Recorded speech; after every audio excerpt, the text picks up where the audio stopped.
tonight's board meeting. Let's stand for the salute.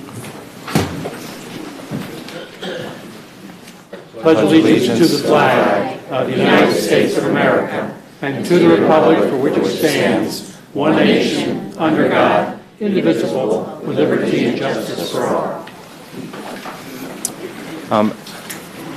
For your information, tonight's meeting is being audio and video recorded.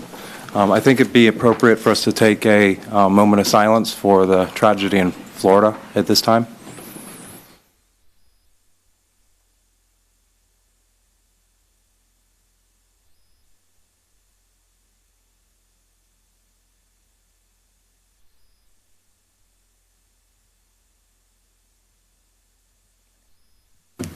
Okay. The first item on the agenda is the approval of minutes from the February 28th meeting. May I have a motion to approve the minutes of the February 8th, 2018 meeting of the Board of Directors of the Quakertown Community School District? So moved. Second. Mr. Jackson. Okay, general public comment. Is there anyone? Oh, get a vote. Sorry about that. All in favor? Aye. All opposed? Vote carries unanimously. Okay, general public comment. Is there anyone who wants to address the board? Do we have anyone listed? Vic Bartholomew.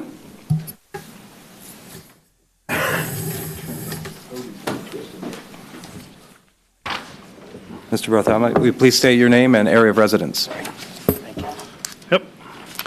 My name is Vic Bartholomew, and I live in Milford Township. This board was elected to bring financial stability and leadership to our district. How can you possibly raise taxes, maybe over 4%, when 34% of the children in this district receive free or reduced lunches, according to what I've read here?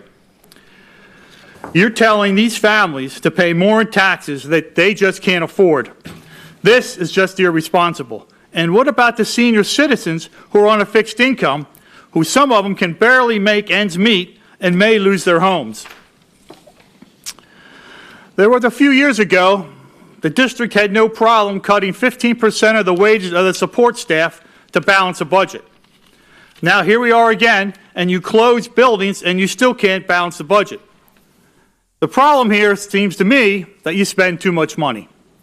But you have no problem building another turf field and a dance studio, but as we taxpayers get no return on our investment, because as far as I know, you don't rent these facilities out. If this budget is on life support, then it's time for extreme measures to save it. Now, I understand the teachers are under a contract. But as we've been told, this is a pretty extreme situation about the budget. And since they work in this community and are part of this community, I believe they should sacrifice like the rest of our community. I propose a 1-year, 10% pay cut for all the administration and teachers to get us back on solid financial ground. Because this taxpayer is tired of bearing the brunt of increasing taxes. It's time for someone other than the taxpayers to sacrifice for this district. We are living in a time when voters don't trust or respect our elected officials or even our institutions. And I'd just like to leave you with a quote from Mark Twain. He said, "You're never wrong to do the right thing. So do the right thing, please." Thank you. Thank you, Mr. Bartholomew. Next. Steve Ripper. Yes, as a past board member came under my attention during the time that I served, I believe that we have a problem with leadership in the high school.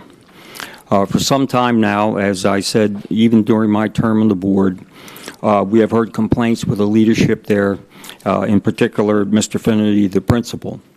Mr. Finnerty has shown in the past that he has a difficult problem communicating, and I also believe that he's conveyed to the teachers that he believes the students should not be disciplined or expect to be disciplined for poor behavior. Two occurrences that happened recently in the high school, two male individuals, I believe, students. He asked one student in the hallway to take off his hat, and the student said, "F you," and walked away. Another time, another student, different situation, same reply from the student was, "F you." Nothing was done. The student wasn't reprimanded, the student wasn't given detention or anything else. I think this is a disgrace, and I know that this has happened in the past, and it continues to happen. And over the 4 years that I was a board member, almost every year we had 2 or 3 similar kinds of complaints where Mr. Finity lacked, professional responsibility by either not communicating with the teachers. He's even missed teachers' meetings that he scheduled. And I, for one, as a taxpayer, as Mr. Bartholomew, I'm a senior citizen.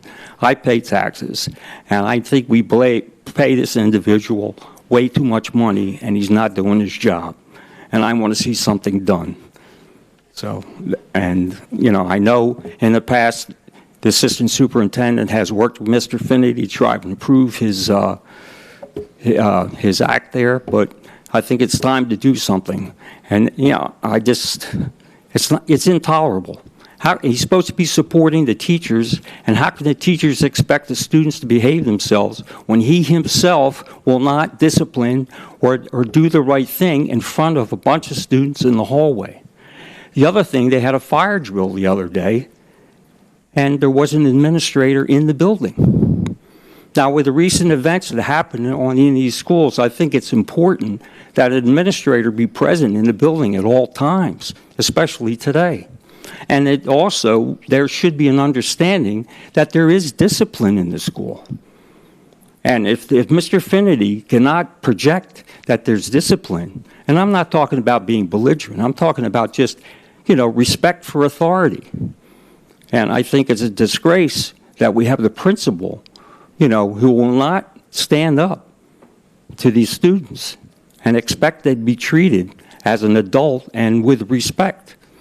And I could go on with other things, and some of you board members know, because you heard the same things I did over the years. But I am sick and tired of it, and I don't want to pay this individual any more money because I don't believe he's doing his job. Thank you. Mr. Ripper. I read your email and actually asked Dr. Harner about it, and I think he's prepared some further information for you there. Mr. Ripper, thank you very much for letting me know ahead Yes, of sir. time of your what you were going to say this evening. It's perfect timing during the time of year that you're doing this, because we're in the budget cycle, and several of my requests for the board this year to fund is an assistant principal and a teacher on special assignment at the high school that takes care of discipline that you were a part of cutting last year, and it's during the school district's budget. So I'm going to like to explain some of the things, since I know that some of the members of the audience probably not sure what's going on. First, the principal's action and performance is, in my view, is at least proficient to probably up to outstanding. But the problems that he have right now is a confluence of a lot of things going on: federal and state laws, board budgetary and academic decision making, and a few other things. 4 years ago, and members of the audience, this conversation has been going on for quite some time privately, and this is the first time we've had it publicly, so I needed to be prepared to address it publicly. The board gave me the guidance to find the money at the high school or in the district and to create greater student achievement outcomes at least 85% college and career ready. A huge task for what Vic talked about previously, Mr. Bartholomew talked about, with 34% of our students, or at least 34% of our students coming from homes where the families are living in poverty. The principal and his team have accomplished incredible levels of student achievement even though they've had staffing cuts and closing of the 9th grade center and decisions that I was a part of and you were a part of, and at least 5 members of this board were a part of. At the beginning of 2013 school year, the principal took over the leadership of the building. His staff at the time was 116 teachers.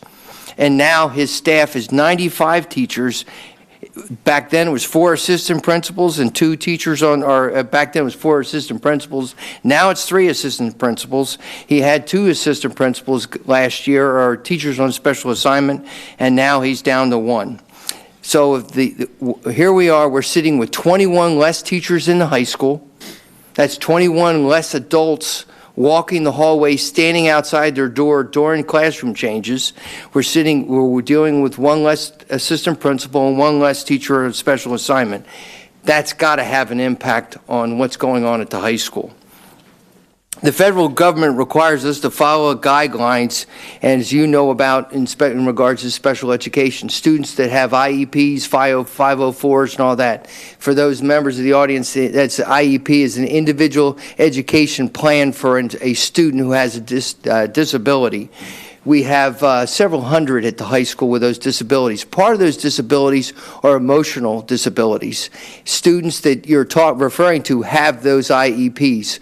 A principal cannot just say, hey, if you have this disability, you say this to me, F you to me, and discipline that student the same way the regular ed student is. It's against the law. It's against the law. Now, there can only be so many days that a student can be suspended that has an IEP, whereas a student who is a regular ed student, there's not as great a limitation, and you have a lot more tools to deal with. I can't go into some of the things because of FERPA, as you probably understand that. Last year also, the truancy laws changed in the state of Pennsylvania. So all the students who we outplaced because of truancy, and we outplaced them here in our building in the ombudsman program. That's for those members of the audience. A third of this building is contracted from the school district and about 5 or 6 school districts send their students to the ombudsman for issues like being disruptive, or a student who brings a pellet gun to the school inappropriately or at all. Anyway, we can't put our truant students there. They have to be back in the school. So the students who didn't want to be in class are roaming our hallways because the state tells us we can't put them in a special place. Mr. Finnerty doesn't have any right to deal with that other than doing what he can do by the law.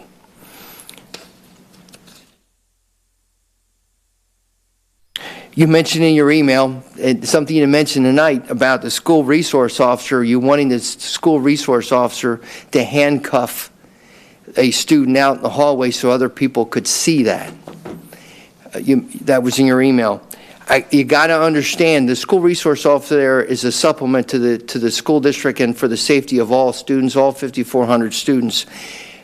It is my preference to keep the SRO program. The SRO is not an assistant principal, and so working the leadership of that building is very complex. He has, last year in that building, he had 1,200 students. This year he has over 1,685 students. He has 21 less teachers. He has less administration. He's doing a heck of a job. Over the last 3 years, probably 4 years now, the building has become a national recognized school for student achievement. The teachers there are doing an incredible job. It comes from leadership. It just doesn't happen overnight. We have gone in 4 years from from college readiness being down in 4 years from kids graduating from college. About 19% of our students graduate in 4 years. There is no doubt that we're probably up from their graduates that are leaving us. That'll be up in the 40% category easily because of the things, the courses are taken, and the hard work that our students and our teachers are providing. It requires leadership. David Finnerty is not perfect. Bill Harner is not perfect. I make mistakes, but he's doing a heck of a job. And publicly, I support him. That's all I have to say, sir. Excuse me, please. I got a question. I'm not making any excuses for any ignorant students, but I'm reviewing the dress and grooming code for students. There doesn't seem to be any mention of not being able to wear a hat. Is there something I'm missing?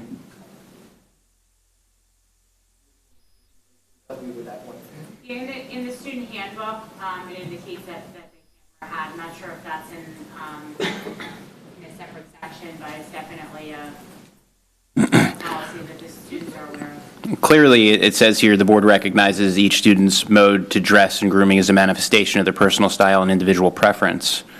You would think something as belligerent as not wearing a hat would be in these notes here. I kind of wonder why they can't wear a hat. Yeah, like maybe it's a generational thing, but I don't care. Yeah, I don't. If it's in a rule book, that's one thing. I'm not trying to usurp anything. But it wasn't here, which is why. Look forward to I'm your asking. feedback and having those discussions. Help me understand, why is it a big deal that someone wears a hat? Don't think that's the issue. Right, yeah, and I agree, but I have a couple of remarks I'd like to readdress Can I Dr. just Harner. say a couple things? Normally, any kind of personnel issues, I would tend to keep that private. I don't know that we needed, I appreciate your point of view, Mr. Ripper, but 7:15, we've talked. Well, I'd in like to regard move- to, I'd just like to say about these IEP students, other students, I worked with Mrs. Baum in the high school, and she works with these special needs students, and she's a very gifted person. And I was in the room on a number of occasions where, these children, they have problems, and that's understandable. And I'm not, trying to degrade the students at all. But the thing was, when they stepped out of line, she knew how to handle them. It wasn't the same kind of handling that maybe you would someone without the problem, but still, if they did something that was wrong or said something that was wrong, she would address the issue. Now, I don't care what the student is, there's ways of handling it. Certainly, you would address it to certain things. The other thing is, say, I agree. I waited on this thing. Dr. Harner said I emailed 2 weeks ago. I did not. I heard back from him. I didn't get any real information in his return. And I came here because I'm sorry. I'm a taxpayer now. I don't sit on the board. I don't have to play the same games you play anymore. And I'm sick and tired of paying somebody who I feel I disagree. I've heard enough of it, and I'm sick and tired of it. And I'm just sorry that I disagree. Thank you. Point made. All right. Thank you, Mr. Ripper. Any other general comments before we move on? Mr. Whelan?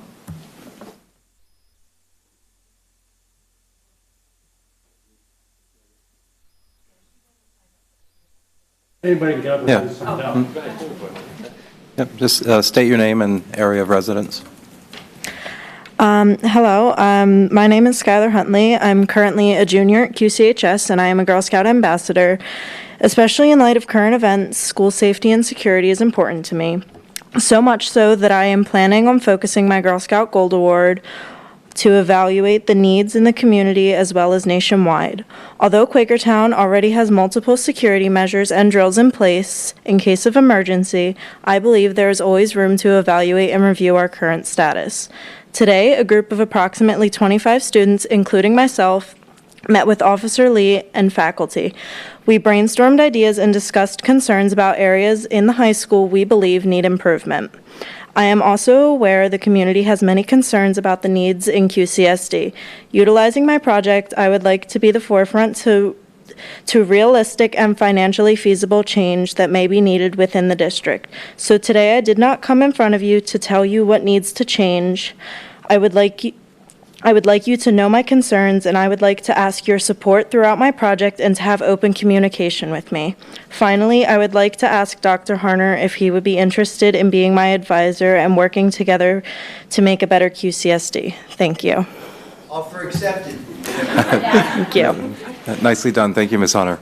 Thank you. Yep, next. Good luck with your gold. Once a Girl Scout, always a Girl Scout. Okay.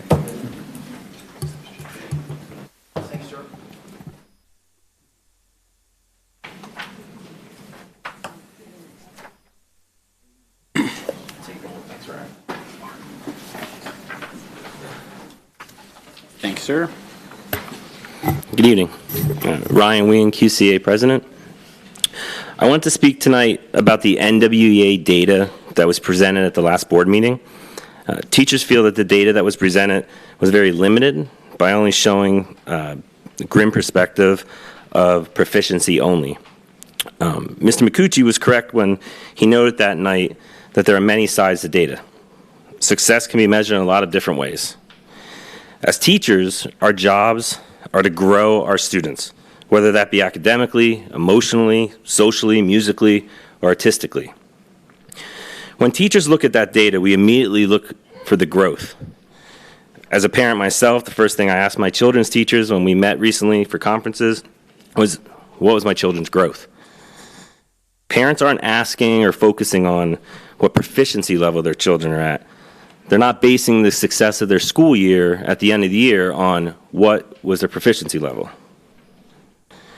They want to know how their child grew in that school year.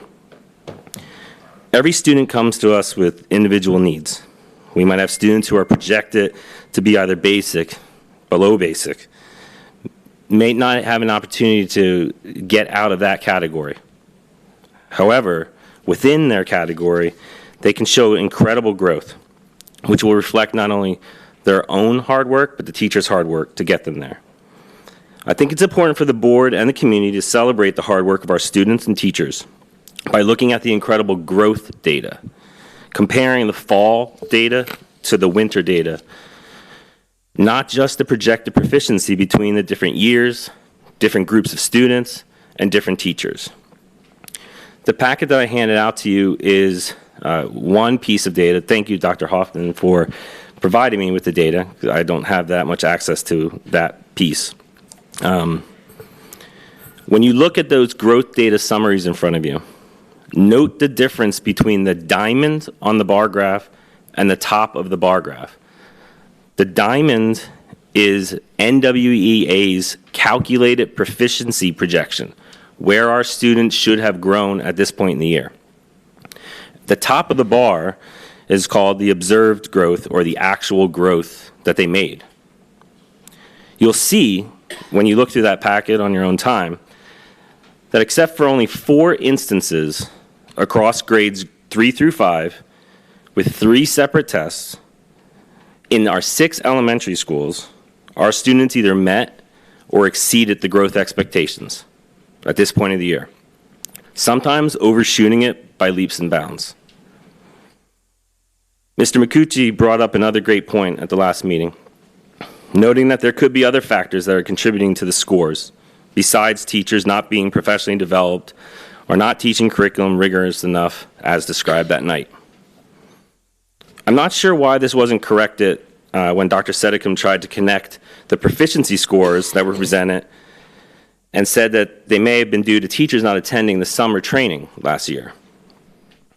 Well, the summer training last year was for science and social studies, which are not evaluated with that assessment.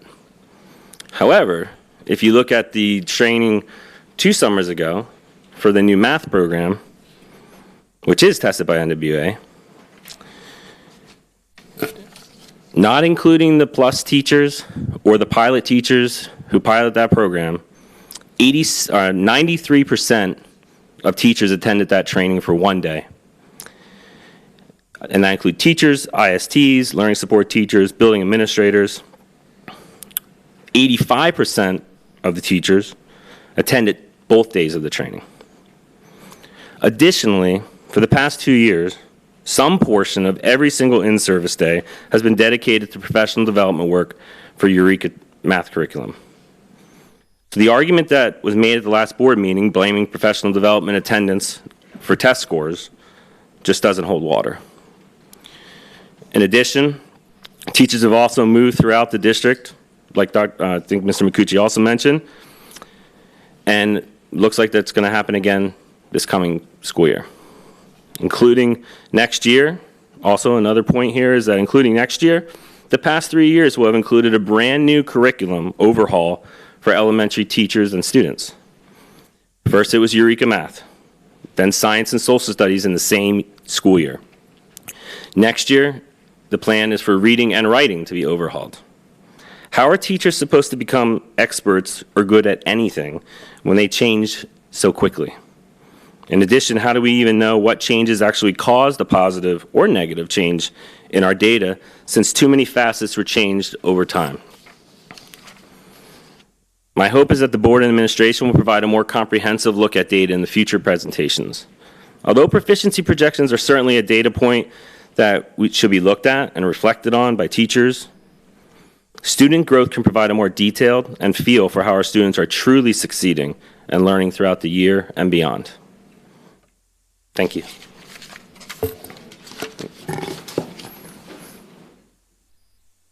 So I just want to ask a quick question. Do you have a comment? You go ahead first. First off, the purpose of the presentation last week and the presentation tonight is a follow-on about what we're doing or hope to do about the NWEA mid-year performance, was to identify a problem early. The board has challenged the superintendent and the administrative team and the district, the professional staff of this district, to get their students to be 85% of our graduates to be college and career ready.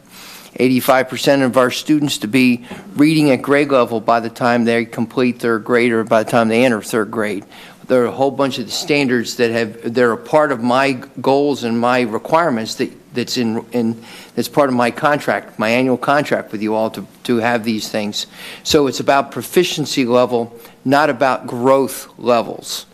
In our business, there's the growth and then there's the proficiency. Currently, in grades 3 through 5 in math, all students grade 3 through 5, our proficiency levels is at 50%. So only 50% of our students are projected to be in math to be a grade level when they take the PSSAs. Some of those histograms showed in the 30s. Well, but this is the average, 3 through 5. This is the average. In English language arts, it's at 68%. In grades 6 through 8, it's only 40% math proficiency. That means doing grade level work. So the task that the board has given the administration and our team and our teachers is to get them out to a grade level performance, not a growth level performance. Mm-hmm. In some cases, a student in say third grade is performing at the first grade level and their growth is at least 1 year's worth of growth. That gets them up to second grade. Great. That's an awesome growth. But the task is to get them up to grade level by third grade, because the likelihood of a student not reading at grade level by the time he's in third grade, the likelihood of him being college ready is next to nil, and being enrolled in special education, which is something we just talked about in the finance meeting, is about 85%. So there's reasons for our presentation that we presented to you, because it's about my accountability back to you all. Mm-hmm. And I agree with a lot of things that Ryan said. They got a gangbuster stuff going on out there, but we have to look at both growth and proficiency. And if we didn't celebrate the growth, then I can only apologize. Yeah. But I'm not being held accountable for growth. You celebrate the growth, but it has to get there. It's like when you enthusiastically come to me and say, guess what, I just saved $600,000 this way. I said, well, that's good. You only have 2.4 to go to balance the budget. So thanks, sir. Thanks. Quick question, though, on the professional development. So I guess the point was we were under the impression that the professional development in regards to math and well, specifically math, Eureka, I know was important, was given this past year, but that was not the case. Math was not, in terms of the percentage of attendance for professional development we specifically highlighted. Well, I'm going to talk about from the leadership piece of this, and then I'll let her talk, Dr. Hoffman, talk about the detail. First off, there's a couple inaccuracies, what Ryan mentioned about every year we have something going on. We haven't had a new math curriculum for over 10 years. And when was the last time we had an English language arts new curriculum? And we're just starting to do that process for next year, correct? So, yes, we did have a new science and social studies curriculum, but 3 elementary schools didn't have a single teacher show up for it this past summer. But that's not what we're evaluating now. I know that, but we're talking about the professional development and whatnot. So our presentation tonight was because we were asked the question, what are you doing about it? And so we have those kind of opportunities that are out there. I still didn't Was there a shortage of teachers participating in the math curriculum? No, sir. They did that 2 years ago. They were about 95%. That was 2 years ago. Because the impression that we were given, 85%. like Kaylin says, it was that the math one specifically had low turnout. That's the math had a high turnout. Okay, because that wasn't the impression that we had. That's because we were discussing that actually after the meeting. Do you want to, anything else you want to say? No, I have a presentation I can. Okay. We can address a lot of that, but the members of the audience may walk away with a different impression. I do want to caution that anytime you change a lot of inputs, a lot of things can go haywire. So, to Ryan's point, I think it's important that as you sort of attack these issues, that you make sure it's systematic and it is geared towards not just changing everything at once and hoping to throw a bunch of balls. With regard to change, though, because we're both in the medical community, and change to our profession comes fast, sometimes a surprise, and it's incumbent on us to do whatever it takes to be current to treat patients effectively. Whatever it takes, on the clock, off the clock, we do what it takes.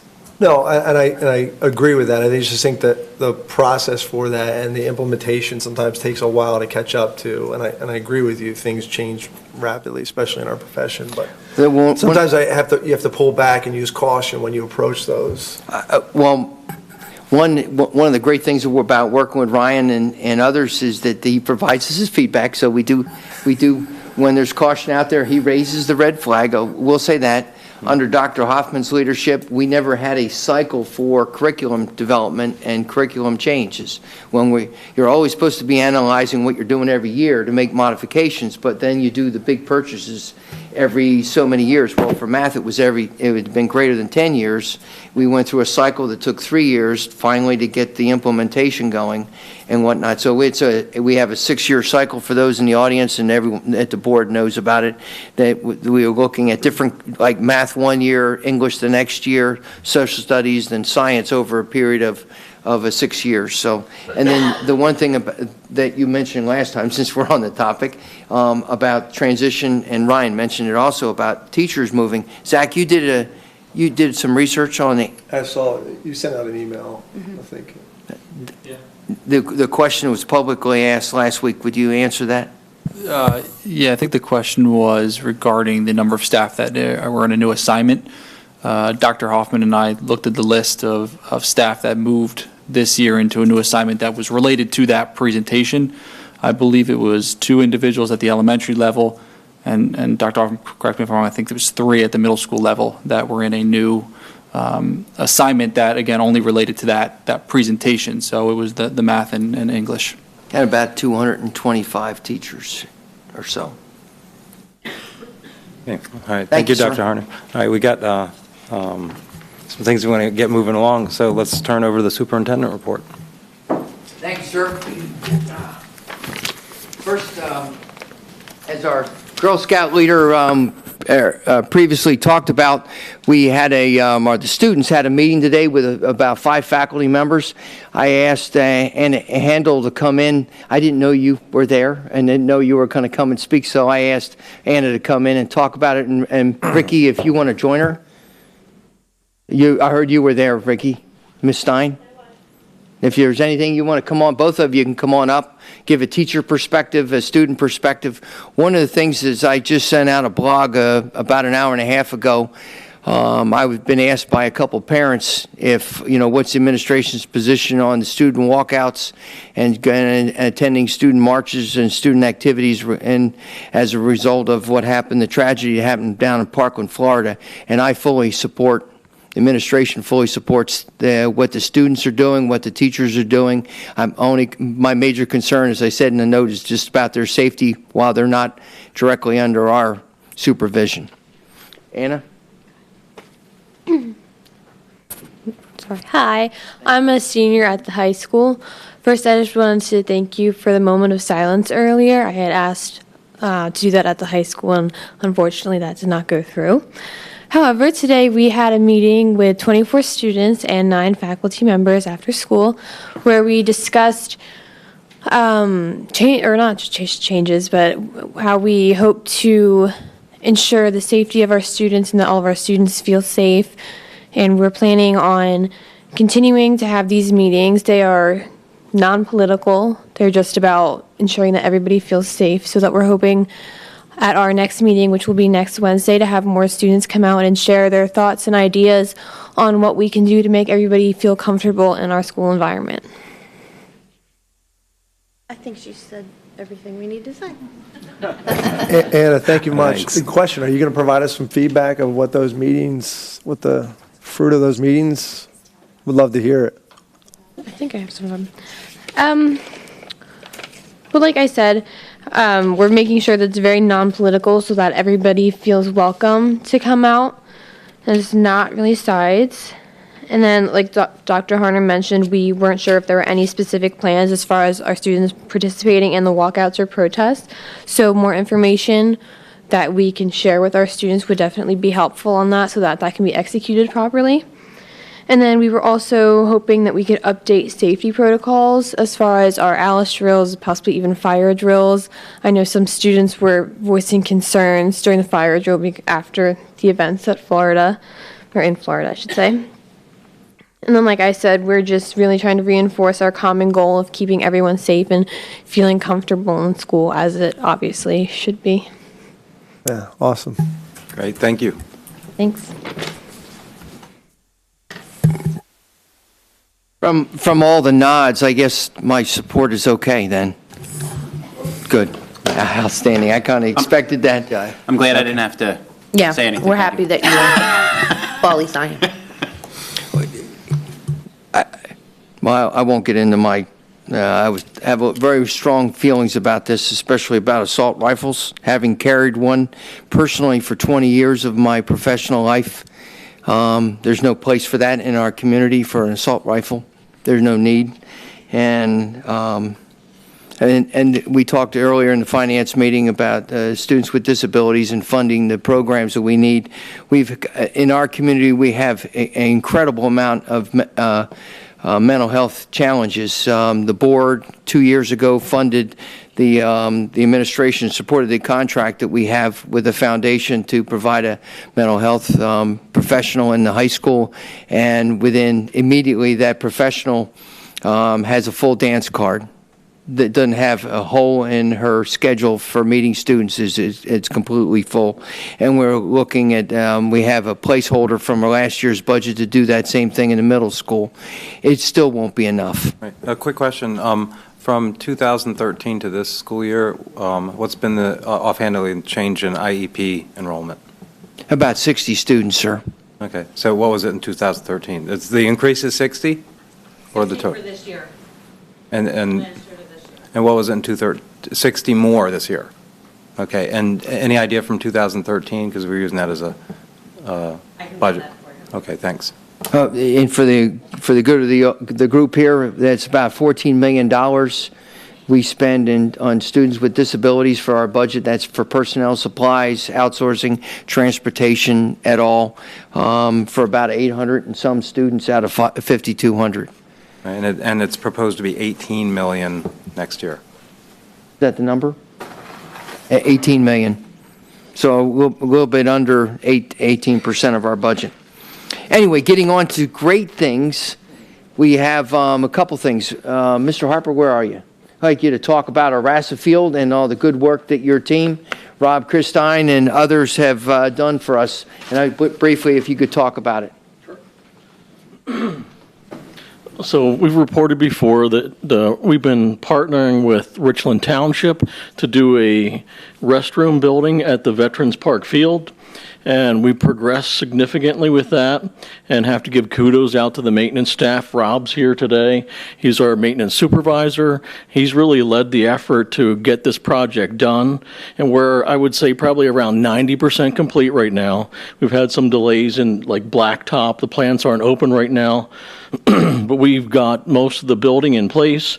We still have to tie in utilities, and it's been a great partnership. And what we're going to get out of this is a lot of years of use of those fields, since we don't have those current fields at our high school location. And it's really moving along great. It's a nice looking facility. It'll last for a long time. And they're doing a great job. Thank you, sir. Just one final note on that. Shortly after I got here, the board had approved putting in the concession stand in the visiting sports locker room there at the main alumni field. Watching Rob and his team put that together, it seemed like it would be a win-win-win for us, for RASA, for Richland Township, and for the school district, because our fees are very, very small. We have a high-quality place to go. I don't know if you've all been out there, but that place is, the RASA fields are used almost probably 12 months out of the year, and they bring in big revenue for the RASA program. And with that, and so it was just our labor and some parts, and that gives us full access, varsity, junior varsity, to their fields and their complex until 6 o'clock at night. And then, but also to address for the partnerships and the things that we're doing, and it was mentioned also earlier by Mr. Ripper and no, maybe Vic, about renting out our facilities. Well, you know, our sports field is not done yet, so we can't rent it out. The debt service for the sports field, about $90,000 to $100,000 a year. I'm hoping and expecting that about 50% of that cost will be made up through rentals and by advertising and naming rights and all that. So we're doing that. And for the dance studio, we already made the money back. For the debt service for that is about how much? 30, we already have brought back the students from the dance performing arts school, so that's already that service is paid for. So even though that's in the budget, now that money can be used on something else, and we'll build the program out, and a lot of different organizations like the marching band is going to use our dance teacher. So we should expect some really high speed dance during halftime. So that was about RASA, so thank you, Kelly Harper, our facilities manager.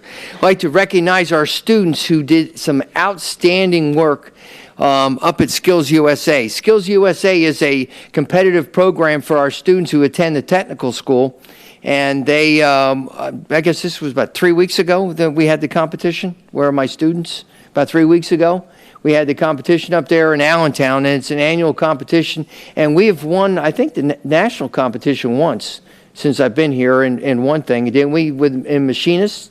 But anyway, we had about 50% of the first place finishes for our Upper Bucks Tech schools. 50% of them were Quakertown students. So I wanted to call them out and recognize them in front of the board.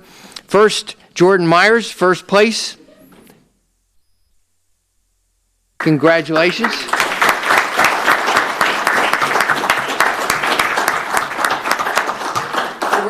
Jordan was first place in healthcare.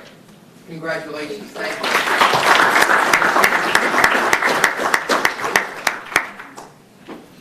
I did not see Jordan perform, but I saw Dylan perform. Dylan, come on up. Where are you? You're not here tonight? Okay. Dylan Winters was there. This is his second year.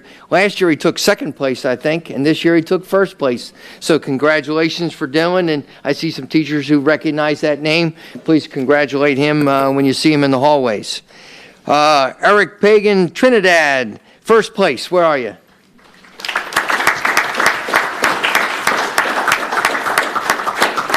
He is in machining technologies. And you what grade?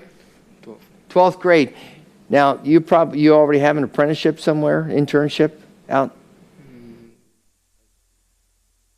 Probably. Well, I would tell you, my first year here, we had a machinist who took first place in the regional competition. His starting salary when he left the school district and right after graduation, probably even before graduation, $68,000 a year. Not bad. Congratulations. Isabel Wade.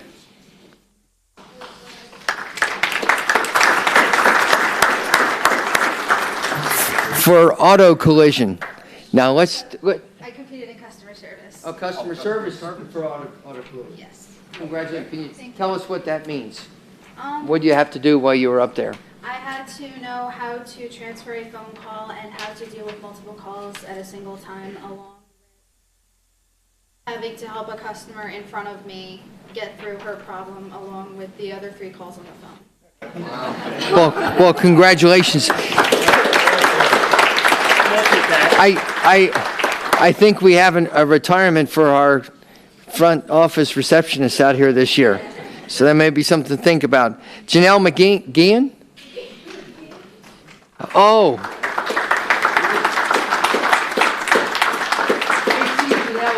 So this is why she's smiling. Thank you. Tell us what you did with healthcare. I was doing medical math for my 3rd year. Okay. Your 3rd year and you finally took first place, huh? Last That's year I great. did Out of second. how many students? 5 of you? And what did you have to do? I was in a conference room for 2 hours I had, and I had 50 open-ended questions from everything from Roman numerals to draft factors. And she was also, she get in the reception, because as soon as I walk into the competition, she and a whole bunch of other ladies came up and said hi and told me what they were doing, so congratulations. So I practiced celebrating what great things students and teachers are doing for us is something I love to do. We have, starting this month, we're recognizing Students of the Month. Stephen, would you come up and introduce your team? This is Stephen Kimball, the assistant principal, one of the assistant principals at the high school. Good evening, everybody. Like Dr. Harner said, I'm Steve Kimball, assistant principal at QCHS. Every month, teachers and counselors are asked to nominate Students of the Month based on grades, leadership, character, and service, and then administrators choose from that list. Every month, we choose a student from each grade, but then each month, there is an outstanding member who can be from any of the grades. Tonight, we're recognizing those that we considered outstanding for the first semester. So I would like to congratulate those Students of the Month tonight. I know you'd rather hear from our kids and not me, so I would ask each student, as I call them up, to share their name, their grade, and either their future college or career ambitions or something that they have achieved that they are really proud of this year. So for, I guess maybe hold your applause to the end so we can see if everybody's here. Our September Outstanding Student of the Month was Ben Wackerman. Our October Outstanding Student of the Month, Zach Miller. Our November Student of the Month was Elizabeth Aber. December was Sean Newswanger. And January, Sarah Gottschalk. If you could all please come up.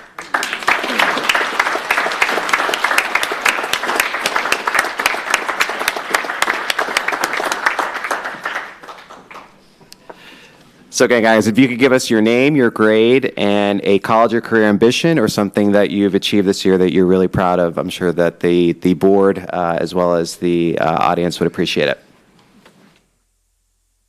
Hi, I'm Ben Wackerman. Most of you probably already know me. I'm a senior, and my future college and career goals or plans, I applied to 10 colleges, well, 11 if you count Penn State twice, because I applied to Maine campus, and then I also applied to Schreier Honors College. I've only heard back from Penn State, Maine so far, and I got accepted there, but the other 10 colleges, Schreier I hear back March 12th, and then the other colleges are like March 28th, so I won't hear back for a while, but I plan on majoring in economics. So yeah, that's my future goals. Thank you.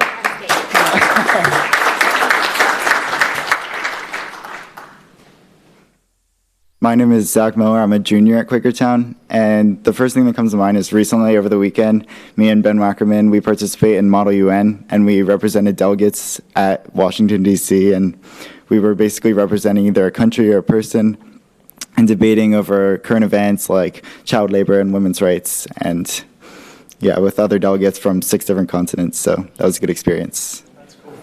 Awesome. Excuse me. Hello, I'm Elizabeth Aber. I'm a senior at Quakertown High. Something I'm pretty proud Sorry, whoa. Something I'm really proud of this year. I'm very involved in the theater program.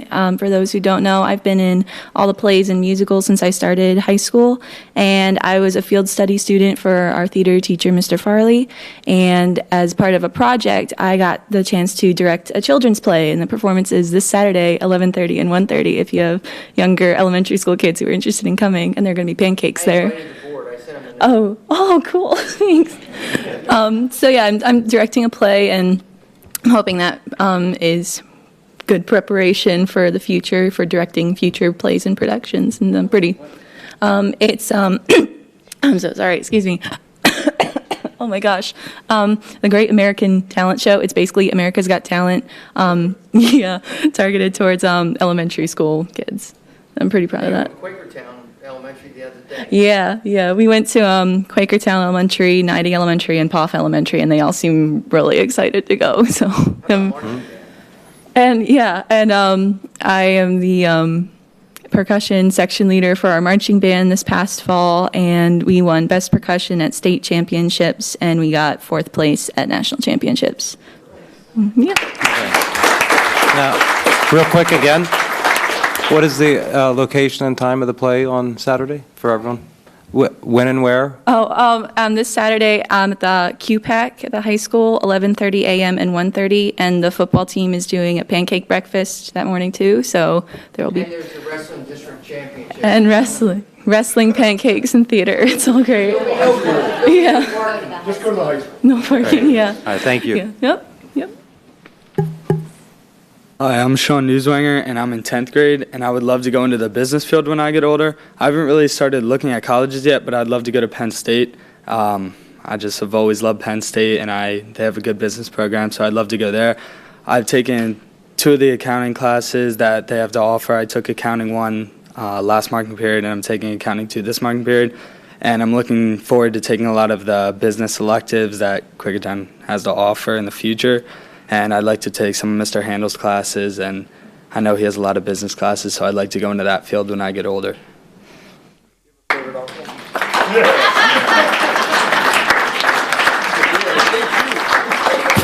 Well, the question from Mr. McCucci, the board member, asked, does he have a favorite uncle? I know she's not answering.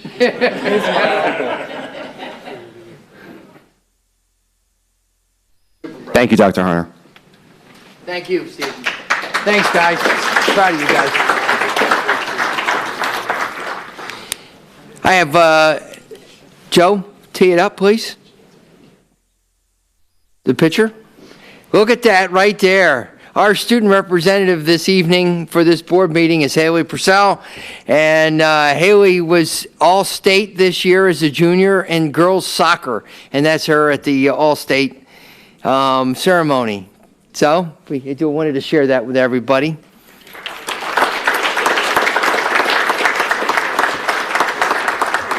Thank you, Maria, for sharing. Her mom shared the picture with me. And then finally, Community Service Award from Feed My Starving Children. Kevin, would you come on up?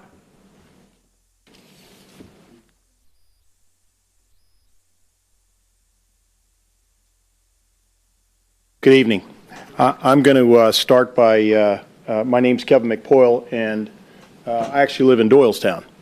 So this is foreign territory for me. It's good, isn't it? It is good. So I want to start by introducing Angelina Becker, who's going to talk a little bit about the involvement of the school district, and particularly Strayer, in this effort.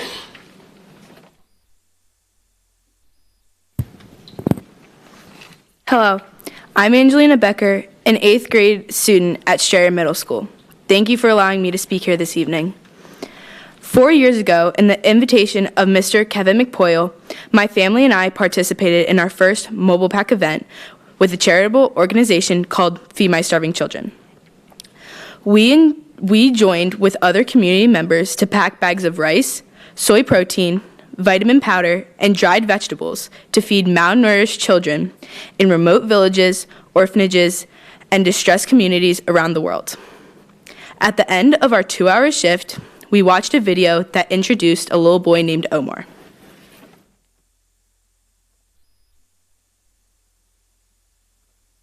This is Omar.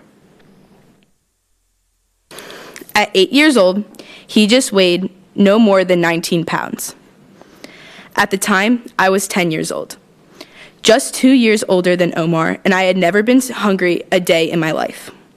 My heart hurt to know that children so near to my age were literally starving and on the brink of death. I wanted to help. I wanted to make a difference. The food program through Feed My Starving Children saved little Omar's life and offered me an opportunity to make a difference. As a family, we continue to support Feed My Starving Children, and we continue to participate in the annual Bucks County Mobile Pack event. But I wanted to do more. I wanted to spread the word and offer my friends and my classmates an opportunity to save lives as well. With the support of my guidance counselor, Mrs. Clunan, and school administration, we took our first busload of Strayer students to participate in a life-saving mobile pack event in the fall of 2016. This past October, 3 busloads of enthusiastic, high-energy Quakertown students packed meals and saved lives. Together with a community of volunteers, 116 Quakertown students participated in that event that packed 1,088,640 meals. That's enough to feed 2,982 kids for an entire year. In partnership with Feed My Starving Children, we are able to turn hunger into hope with our own 2 hands. Standing shoulder to shoulder with my classmates, we experienced the remarkable joy of being of service to others. I wanted to say thank you to you, Dr. Harner, to Mrs. Clunan, to the school board, and to Mr. McPoyle for allowing us this opportunity to make such a meaningful difference in the lives of those who are far less fortunate than us. Thank you.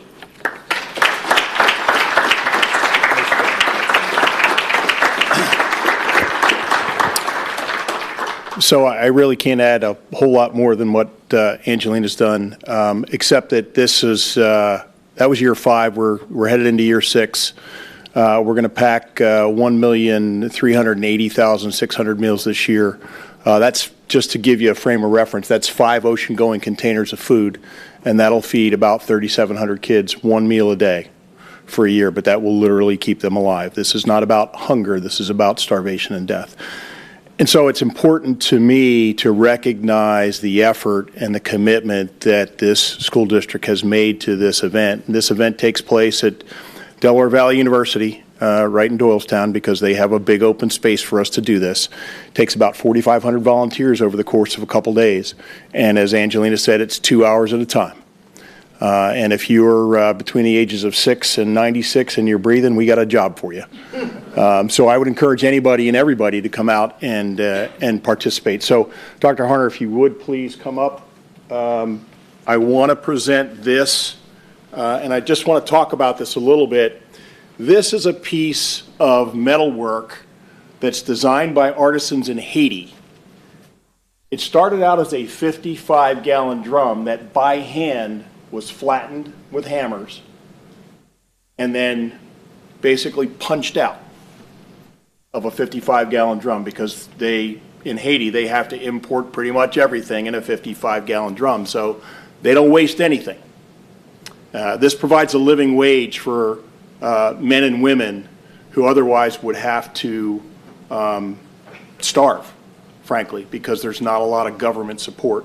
So this basically says teamwork, serving others, fun, family, and community. And really that's what this is about. So we wanted to make sure that you were recognized as a community school district for the work that you've done. I'm hoping that you'll continue to participate in this.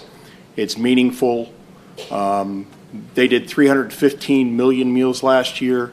99.8% of those meals get to their intended target. So it is a powerful group and organization in the world. So thank you very much. Thank you, sir.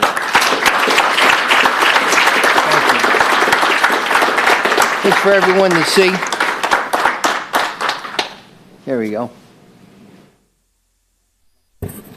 Oh, okay. Yeah, that's.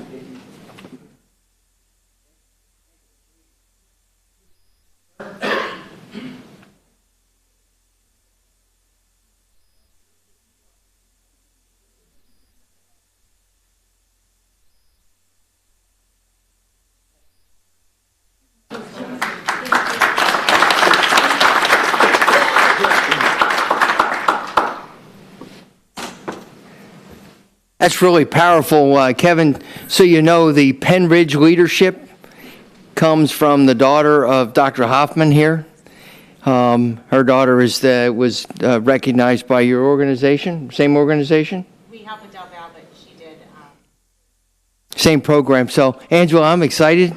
Let's build the program when you get to the high school next year. I'm excited for it. Good, great, and thank you all for coming. The final thing is an update on our diversity training and all that. Was mentioned about our high school leadership team being out of the high school when we had the fire drill, which I told you all about. They were here. Laura Lomax, who was here in the last board meeting or 2 board meetings ago, came from Pearl Buck. She was in for training for 2.5 hours, and then we had also training with our meet and greet with our new local magistrate judge, Lisa Geyer. So that was pretty exciting. Thank you, board members, for doing your part and filling out your assessments. I'm grateful. We're getting there. Our numbers are about 70%. We're still hurting in our leadership team. We only about 70%, and the teachers receive theirs later, so they're a little bit further behind. But I'm counting on the participation rate to go up. What's going to follow after those assessments? They're all confidential, as we know, and it kind of gives them an opportunity. Laura will be meeting with you individually when we have our Saturday retreat in March. She has a component of that, so you get that feedback, again, all confidential. And she talked to us on at our administrative meeting, and as I mentioned, that was happening during the fire drill at the high school, but we have enough folks there to take care of things with our hall monitors and school resource officer. What we learned that we're ahead of the curve, and we've done very well for where we're at as a leadership team. We knew that ahead of time, but from our own value sets and whatnot. So anyway, that was an update on that. And I know it's 8:04. It's the end of the superintendent's report. Thank you, Dr. Harner. Now we have our student representative report. One more thing. As I escape now, those who need to. Go. You're free. Mr. Kuzo, could you put up my slide, please? Great job, Ms. Becker. Thank you. So proud. Thanks, Doc. See.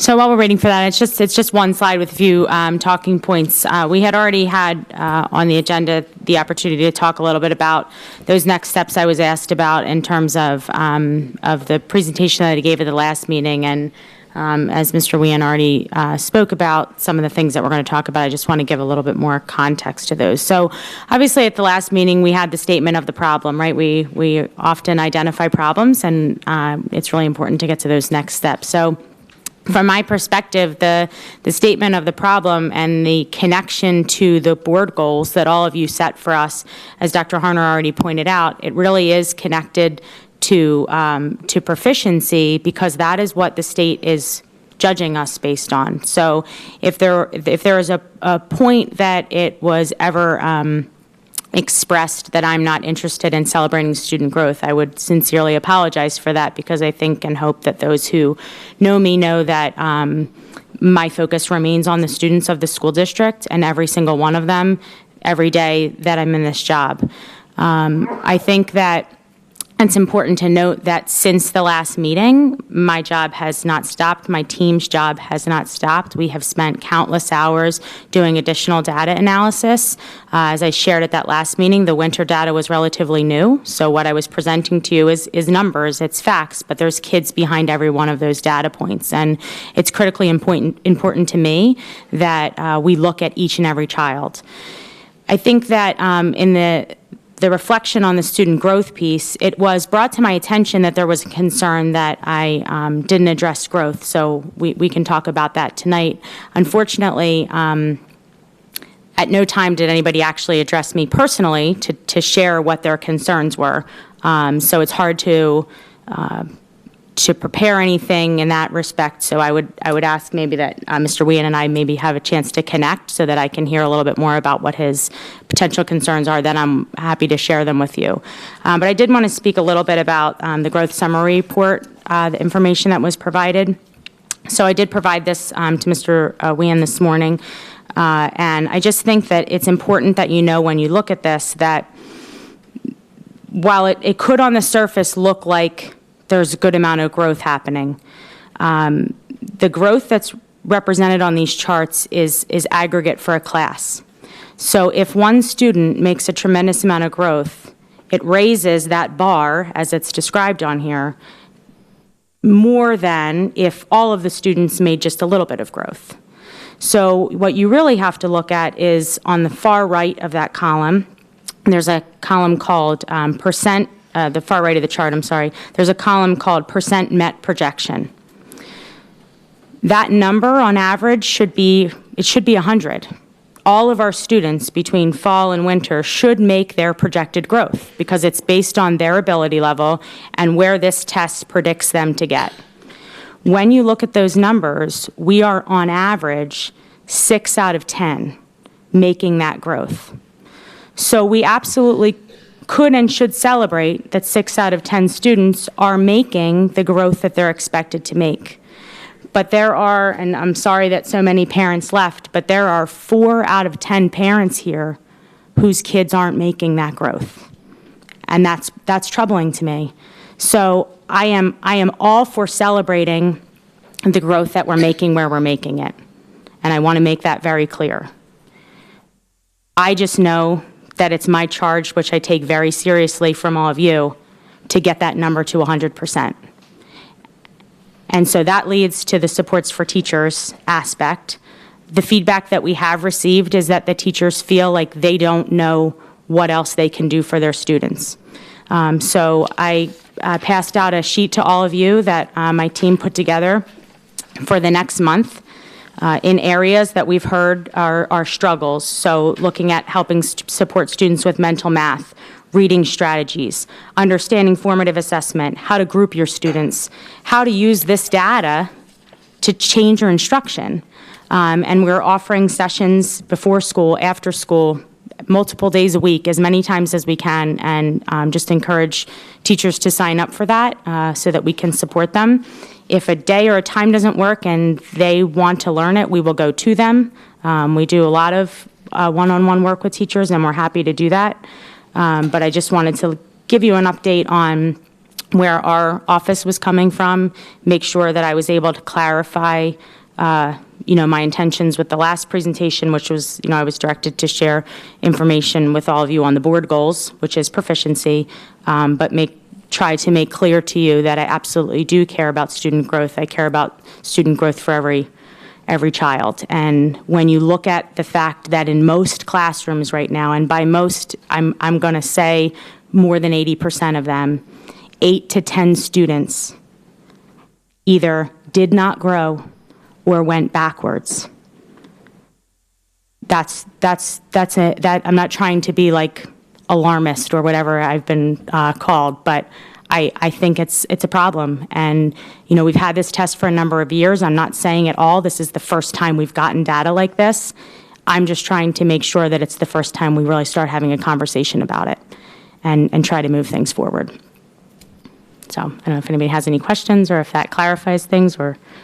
Thanks, Dr. Hoffman. About the only thing that I would like to add there, as the board over the last 4 years has authorized us to purchase data analytic systems and things like that, Decision Ed. You have a board school district dashboard that's on board docs there under information that's routinely updated with information as it's fed into the system. It automatically updates. Our students just went home with their NWEA data. I was at the Y last night, and a parent who was making sure I was checking in properly, she said, besides saying, "Hi, Dr. Harner, my son just came home with a report," so I asked how it was going. So those reports are going home.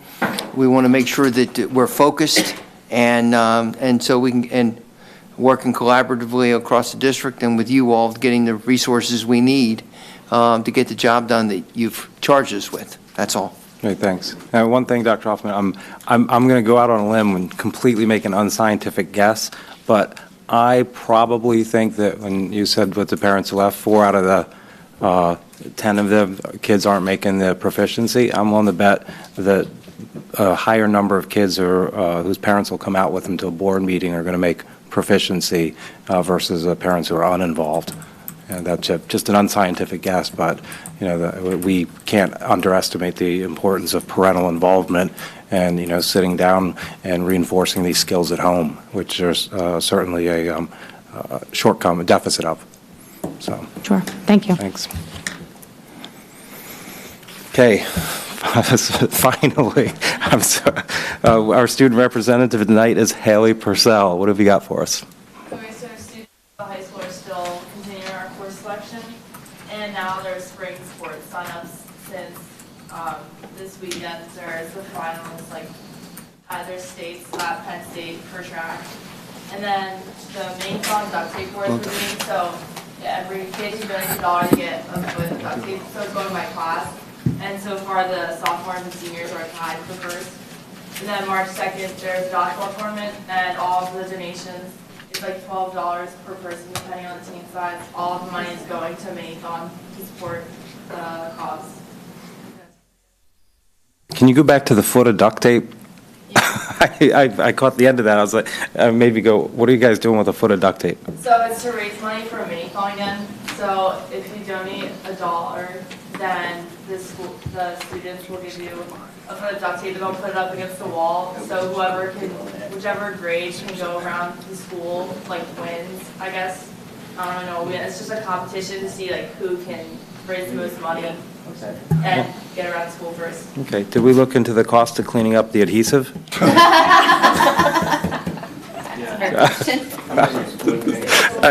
Kidding. I'm kidding. I was thinking you were going to ask to put a dodgeball team in the school board versus like the students or something. Maybe the administration. Oh, man, target practice. Come with lead balls. Okay. That could be dangerous.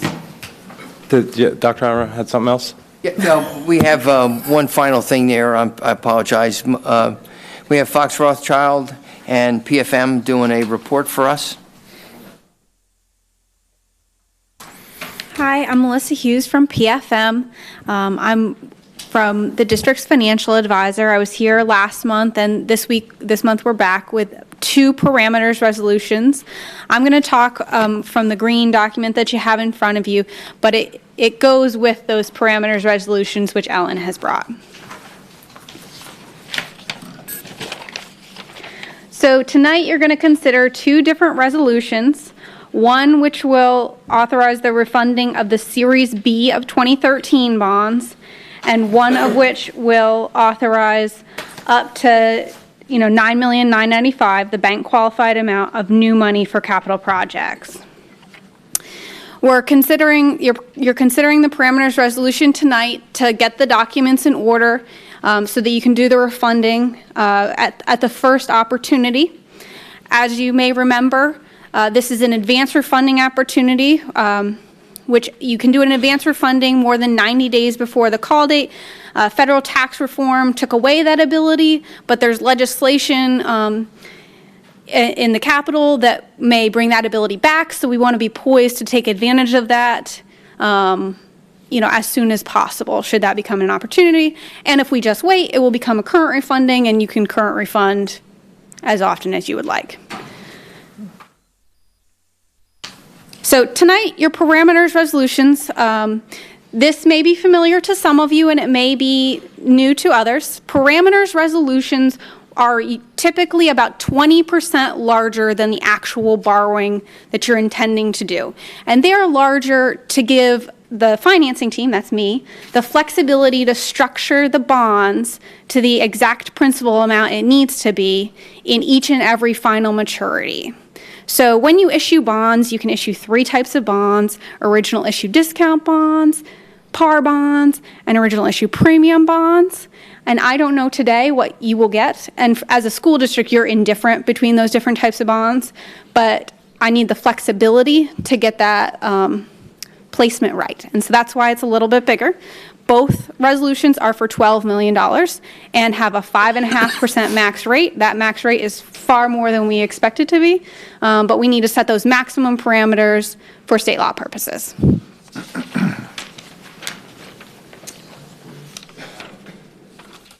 If you want a refresher on what the refunding looks like, your existing bonds start on page 4. Page 5 is the escrow. And page 6 illustrates how much savings you would get if we waited and did a current refunding. This just illustrates for you 2% savings. 2% savings is the threshold to typically consider a current refunding, and you generally want 3% if you're going to do an advance refunding. If you were doing the bond sale today, you would have higher savings in this. But we have a bit of time before we can lock in those rates, so we're being conservative. Page 7 and 8 show different financing summaries for NIDIG. Page 7 is if you borrowed $20 million, $10 million this year, and $10 million next year, keeping with the bank qualified plan that the district has typically employed. And page 8 is if you borrowed that same $10 million this year and only borrowed $5 next year and used $5 million of your fund balance. Page 9 is just a backup schedule. No matter which plan you pick, this year's step of the new money financing looks the same. We'll simply structure the next step to be the appropriate size as determined by the board at that point. The last page I'm going to talk about is a sample timeline. So we would get the parameters in place tonight. And then we talked about having the new money sale maybe in May so that the district would have funds in June. One other thing that the new money parameters resolution contemplates is it includes what's called a reimbursement resolution. And that allows the district to pay itself back from bond proceeds if it expends money on the project in advance of borrowing. Because otherwise, if you don't do that, you can only look back 60 days. So that's part of the reason why we're putting things in place now. And then we would have the refunding as soon as possible. Quick question. So if we loan ourselves money 60 days to take it out of bond issue? No. The reimbursement resolution lets you look back 60 days from today. Mm-hmm. Okay, gotcha. Mm-hmm. And if we just waited and did it later, it would be 60 days from a later date in the future. Gotcha. Yeah. And for the refunding, we would do it at the earliest opportunity. If law changes and we can do an advance refunding, we will do that and lock in the savings. If we have to wait, we could have a sale at the end of September and settle at the end of November. And the last 2 pages are just the maximum parameter schedules, and those are also included in the resolutions. Does anyone have any questions? No, but I know that, anyone else? With the interest rates planning on going up, projected 4 times over the course of this year, obviously, we're kind of overdone. Mm-hmm. Okay. Yeah. Yes. And that's part of that's another reason to consider parameters. It lets you start getting the paperwork in order. We'll begin what's called the preliminary official statement. That's the offering document to actually offer the bonds. So we're ready to do it, at the appropriate time in conjunction with your project. Okay. If it's okay with the rest of the board, because I know you have to travel, and your time is money, and so we want to get you out of here as soon as possible. I'd like to pull the 2 resolutions out of the regular voting to bring to a vote now, so we can get you out of here. Yeah. Do you have any questions for Ellen, your bond counsel? I pretty much covered what's in the resolutions, but if you have any. It's all pretty clear. Okay. Unless anyone else has questions. So what I'm looking for is a motion to approve the series of the 2018 parameters resolution, the authorization of issuance of general obligation bond series of 2018 for purposes of refunding the general obligation bond series B of 2013. Can I do the 2 together, or do we do them separate? I would do them separate because Okay. you may have separate issues. Okay, I have a motion. Ms. Mitchell? And Mr. Anderson? Okay. Just do okay. All in favor? Aye. Opposed? Okay, the motion carries unanimously. The second one is the authorization of issuance of general obligation bond, Series A of 2018, for the purpose of renovations and additions to the Nottingham Elementary School, getting that bond issue on the road. Do I have a motion to approve that? So moved. Mr. Jackson? I'll second. And Ms. Mitchell. Okay, all in favor? Opposed? Okay, passes unanimously. Thank you very much for coming out. Stop the clock, Mr. Garden. Yes, stop.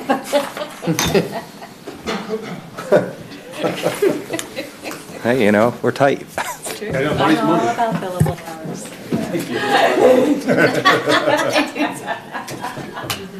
Time to pay bill. So, Past the hour anyway. there we go. What's it?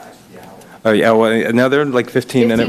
Yeah, they're in Are they 15. 15 minutes? I don't Because in know. the legal That's the way we do it. Yeah, we're .6. However, maybe it's 10 minutes. I'm not sure. 0.6, isn't that absurd? Yeah, I don't know. Either way, 8:22, they're out of here. All right, standing.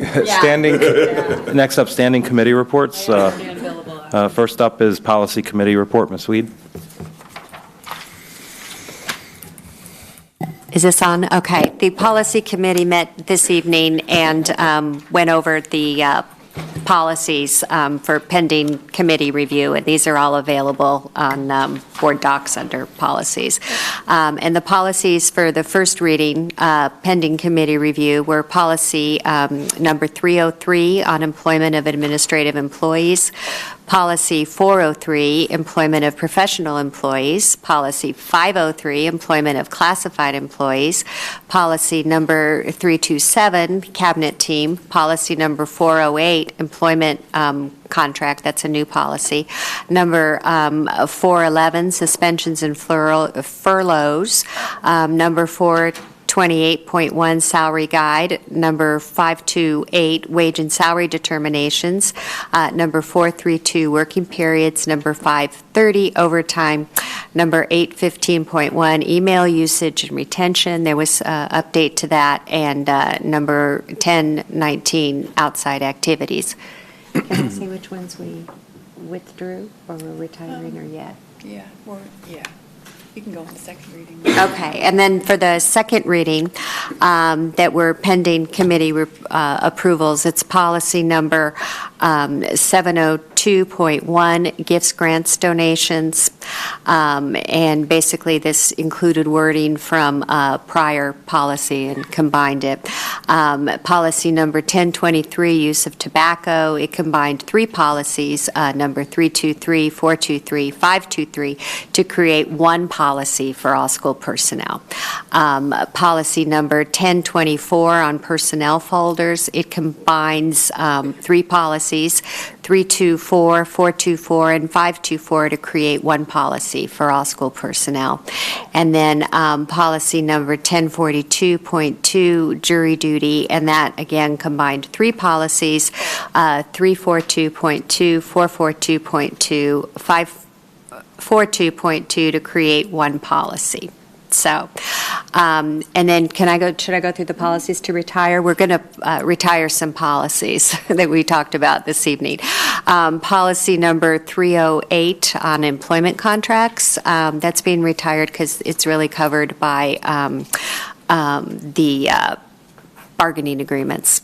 There was nothing that needed to be done outside of that. Policy number 319, outside activities. Policy number 519, outside activities. Policy number 508, employment contracts. Policy number 322, gifts. Policy number 332, working periods. Policy number 328.1, salary guide, and then policy 323, 423, and 523 all have to do with use of tobacco, and as I mentioned, they were combined into one policy. I know it's riveting, but that's the update. There you go. Thank you, Ms. Weed. The Finance Committee, tonight we got a second look at the budget. Four teachers have taken the early retirement so far, resulting in about $250,000 in savings over furloughs for us. One of the things that we want to get the message out is that every teacher that decides to take an early retirement is one that's not going to be furloughed, and helps protect the position of a new teacher beginning their career. So, you know, we'd like to see if more FTEs would take advantage of the early retirement so that we can get those numbers. The benefits estimates have improved to about $300,000 less than the initial projection, bringing the budget deficit down to about $2.5 million from a little bit over $3 million. We will continue to look for ways to for savings for each pass-through. We also discussed the remaining high school renovation bond balance and our ability to repurpose it for some other capital projects. Ones that were discussed, the renovation of the Richland School bathroom, the 6th grade center, parking lot paving, the one we did the repair on last year, needs another $600,000 to make it right. The 6th grade parking center lot lighting, concession stand, and music director tower, and storage containers. Also, the issue of that it's the Trumbowersville school roof. That project, we're looking into the parameter or the guidelines on how we're able to use that remaining bond balance. And as soon as we have an opinion, we'll be able to inform you more and work with the facilities committee to see how we will use that. And that's it. Okay, for the, anything else, Caitlin, Ted? No, that was good. Questions? Okay. The Bucks County Intermediate Unit, Mr. Jackson. The IU met on Tuesday. I've included in board docs a copy of what's called the Board Digest. Do this every month in case you have questions. The Board Digest shows you a list of everything that was approved under the consent agenda that they had. And then the awesome news I include every month as well. That pretty much gives you a highlight of a lot of the fun things going on at the IU, so you can get a sense of everything the IU does, which includes a lot other than special education programs. So hope you get a chance to take a look at that. That's that report. Okay, and I think you are... I'm up again. I think you're up again with the Quakertown Community Education Foundation. Mr. Jackson? And the Ed Foundation met last Wednesday. The Ed Foundation, as you know, provides a lot of mini grants to teachers for unique projects or teaching methods that they can employ in their schools. Mr. Wien, I hope you got your money finally. And this past meeting, we also approved about another 5 mini grants, ranging from anything from another robotics lesson to high-end cooking equipment for the high school cooking class. So there's always options for teachers out there if you're looking for a couple bucks to help you with some unique programs. Reach out to the Ed Foundation, and we have mini grants ready to help you out. Next. Okay. Next up, the legislative report. Mr. All right. Jackson. Yes, here we go again. You know, some of these things I tried to get somebody else to do, but nobody wanted them. The legislative report, just so that everybody's aware as well, that comes pretty much exclusively from the intermediate unit. There's an individual at the intermediate unit who is our legislative counsel who provides this detailed report, and I copy it, and I hope those interested have a chance to read it. Legislatively speaking, this year, it being an election year, we're not expecting a lot of groundbreaking legislation to be passed. So there's not a lot. The big thing, twofold, is the possible turnover of local, state, and federal individuals. I should say state and federal individuals. There's a lot of state representatives and senators who are not running. Some of the incumbents have chosen not to run again, so there's expected to be some high turnover on some of the current ones. And for those who are paying attention to what is known as the gerrymandering issue at a state level, the Republicans lost their bid to keep the current congressional district map as they had drawn it previously. According to the Pennsylvania Supreme Court, it has been tossed out. And since so many people threw out their own map out there, the Pennsylvania State Supreme Court came up with their own. Copies of both maps were included in the legislative report if you have a chance to see them. At this point in time, the state, the Republican members are expected to appeal that to a higher court. So at this point in time, the congressional map for Washington is almost up in the air until some resolution happens for that. But that's legislatively speaking for things that may affect this organization. It's really the representation in both Harrisburg and Washington is expected to be changed. Okay, great, thank you, Mr. Jackson. Next up, the Upper Bucks Technical School, Mr. Akmanowicz. The Upper Bucks Technical School met twice in February, last meeting being that it was last Thursday. In addition to myself, Mr. Anderson, we're joined by Mr. Kearns, substituting for Mr. Klein. Upper Bucks County Technical School Student of the Month, we congratulated Dylan McNichol. He was an electrician student from Palisades. The Upper Bucks Technical School, Upper Bucks County Technical School, forgive me, received a sizable donation of equipment, supplies, and parts for the Metatronics department once again this last month. It's estimated the donation of goods was about $13,700. Thank you, Demco Enterprises and Stephen Mond, if anybody knows them, say thank you. Skills USA district competitions were held, as Dr. Harner touched on earlier, and actually some of these names that I've written out, and since we've already gone through most of the first place names, I will, for brevity purposes, I won't go through them. Of the 10 first place finishers, 5 were from Quakertown. As for second place, the 16 second places the school took, 7 were from Quakertown, and of the 17 third places the Upper Bucks County Technical School took, 5 were from Quakertown. So congratulations to our students.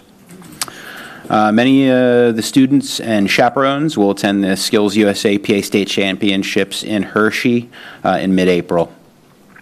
In regards to personnel report at the Upper Bucks County Technical School, they are listed as hiring 3 part-time adult evening teachers, 1 being previous board member Mr. Ripper. Congratulations.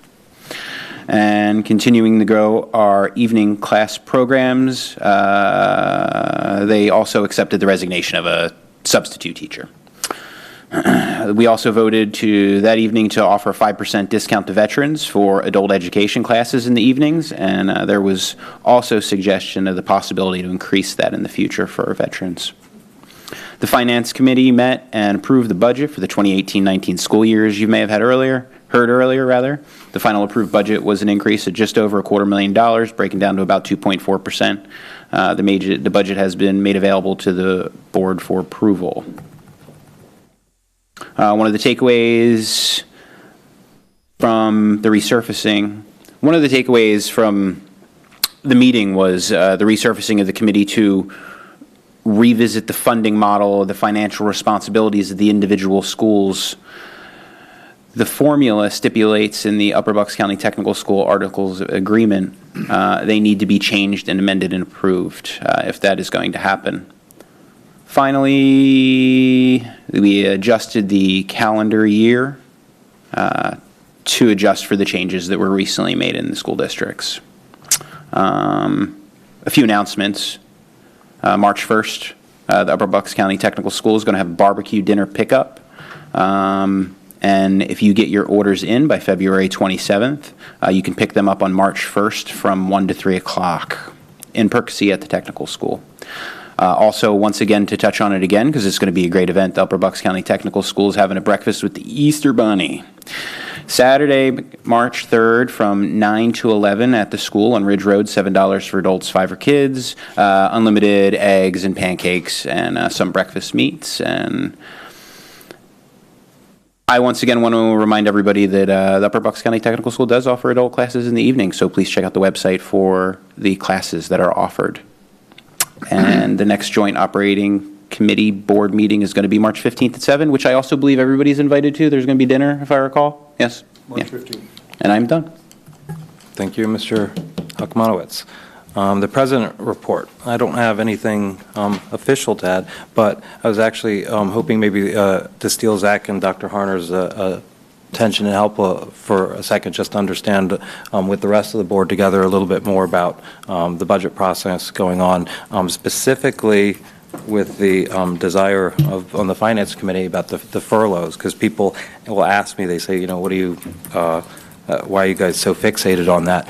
And basically, you know, Dr. Harner, to my knowledge, has never had to furlough anyone in any district. Correct, sir. This- I this- hope I don't have to do it this year. Right, and so one of the solutions was more teachers retiring to senior people. And correct me if I'm wrong with my math, but basically because of the compensation difference for each, more or less for each 2 senior teachers that retire, we can keep 3 junior ones, more or less. Would I be barking up the right tree mathematically? Mathematically, that would be accurate, but it would be a one-for-one swap due to the actual staffing needs. But if you're looking at it from a purely mathematical perspective. So from my perspective, then mathematically, for that one-for-one swap, the savings to the district would be the difference in that compensation. Yeah, so the approximate difference between a teacher who would be retiring and a teacher who would be furloughed, total compensation's around $50,000 to $65,000, depending on their educational level and tier in terms of insurance. Okay. Yeah, I was just curious because, you know, we're going through the numbers, and I was trying to figure out how you did the math between getting to what the savings were right through. And so essentially, so we have these young teachers, filled with the energy at the beginning of their careers, and those are the ones that contractually, we have to go after first. And so, again, from our position on the Finance Committee,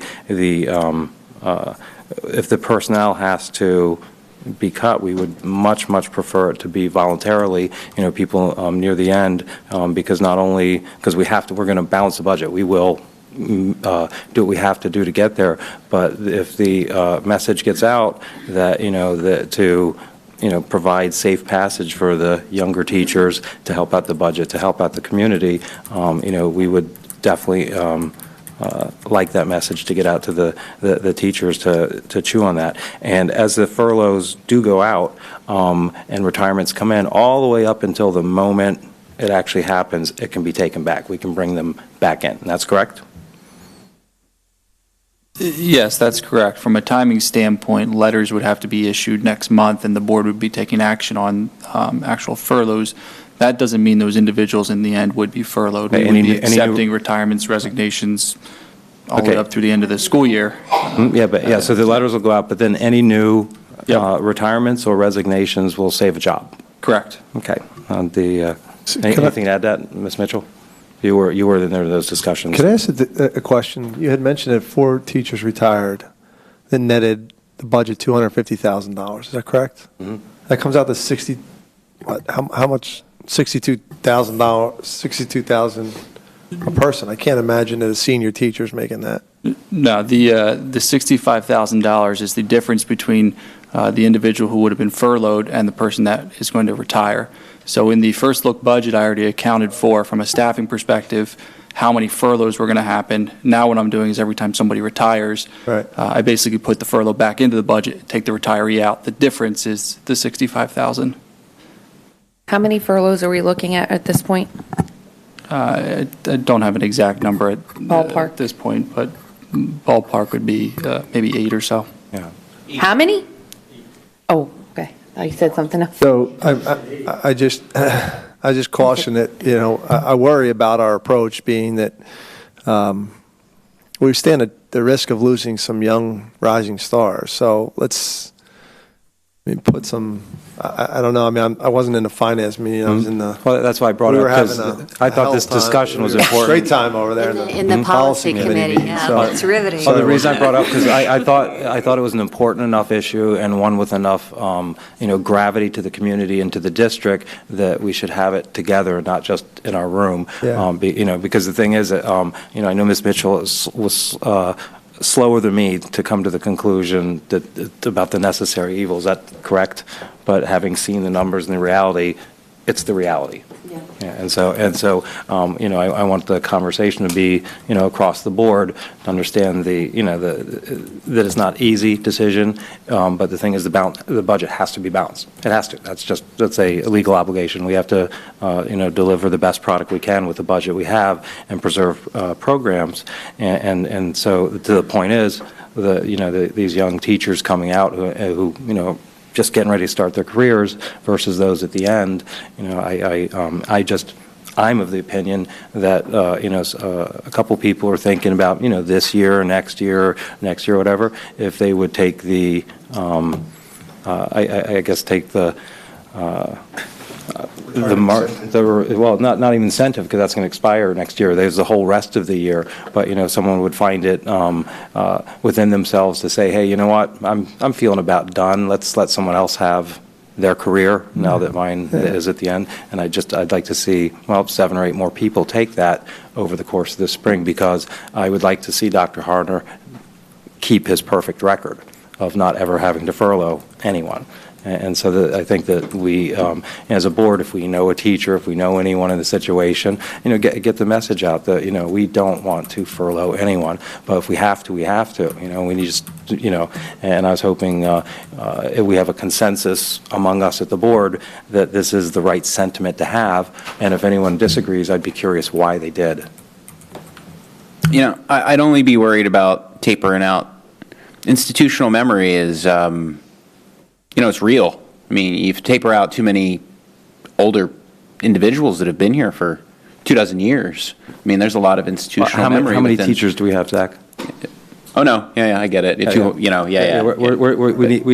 We need. But also 12 last year. We need 7 to 10 people. 14 the year before that. You know, so I think it's a fine balance, and I agree with you that there are times where people come to their career and they're ready to step aside. I worry about losing too many veterans at any given position. In my world, you lose too many veterans, and you have nobody to train the younger staff or to mentor the younger staff. And so I think there's a fine balance. I agree.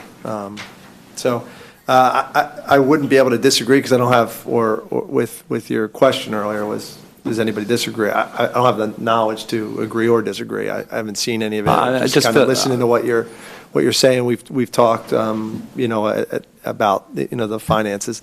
I haven't been able to dig in much further. But my question is there somewhere that it's housed that we can look at it a little bit deeper? Is it just simply the board docs, or this discussion from the finance committee?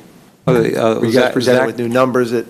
I would look, there's if you go to QCSD.org, if you go there, yeah, if you look under the reports tab, there's one that specifically, you can go to budget information 2018, 2019, and there's a ton, and this is open to the public, by the way, so if you're really interested in numbers in the budget, I encourage you to look there. There's attachments that go from A to X. That is everything from health benefits, enrollment projections, special education financials, cost drivers, revenue drivers, teacher compensation. Right, so safe to assume that these are updated with the updated information that you spoke about tonight, correct? The information regarding the additional the second retirements. No, I don't think the second look's not up yet. We wouldn't build another budget until we're at the point that we're going to be presenting the proposed final budget. So we don't rebuild the budget every week as we get new information. We'll do it 2 more times, the proposed final budget and then the final budget in June. But so this is what I'm saying. I'm having a tough time wrapping my head around all the numbers that we just kind of spew out. Is there a form or sheet or something that we can keep track of? Look, we saved $300,000 here, we saved $200,000 here, that we as board members can sort of understand more. You start with that last number until the time comes in, and then you ask anyone on the finance committee, hey, how much are we down yet, before we put together, because you can do the job over and over and over unnecessarily. So but you could keep a running list of it. But it's not hard yet. They're projections. Sir, I understand. There's that form that the 5 board members are very familiar with, is that one pager that lists where we're at, and we can do that. That simple 1 pager with the blue and the yellow on it. I think that would be. I can provide a one-pager and update the board every finance committee with what's changed from the last meeting. I mean, there's Keep a only 2 running more total. finance committees before we submit the We'll proposed put final. something together, get it all out to you. And can I just say that if you have any questions, call Zach. He'll give you any number, any piece of financial information, anything you want. So any questions?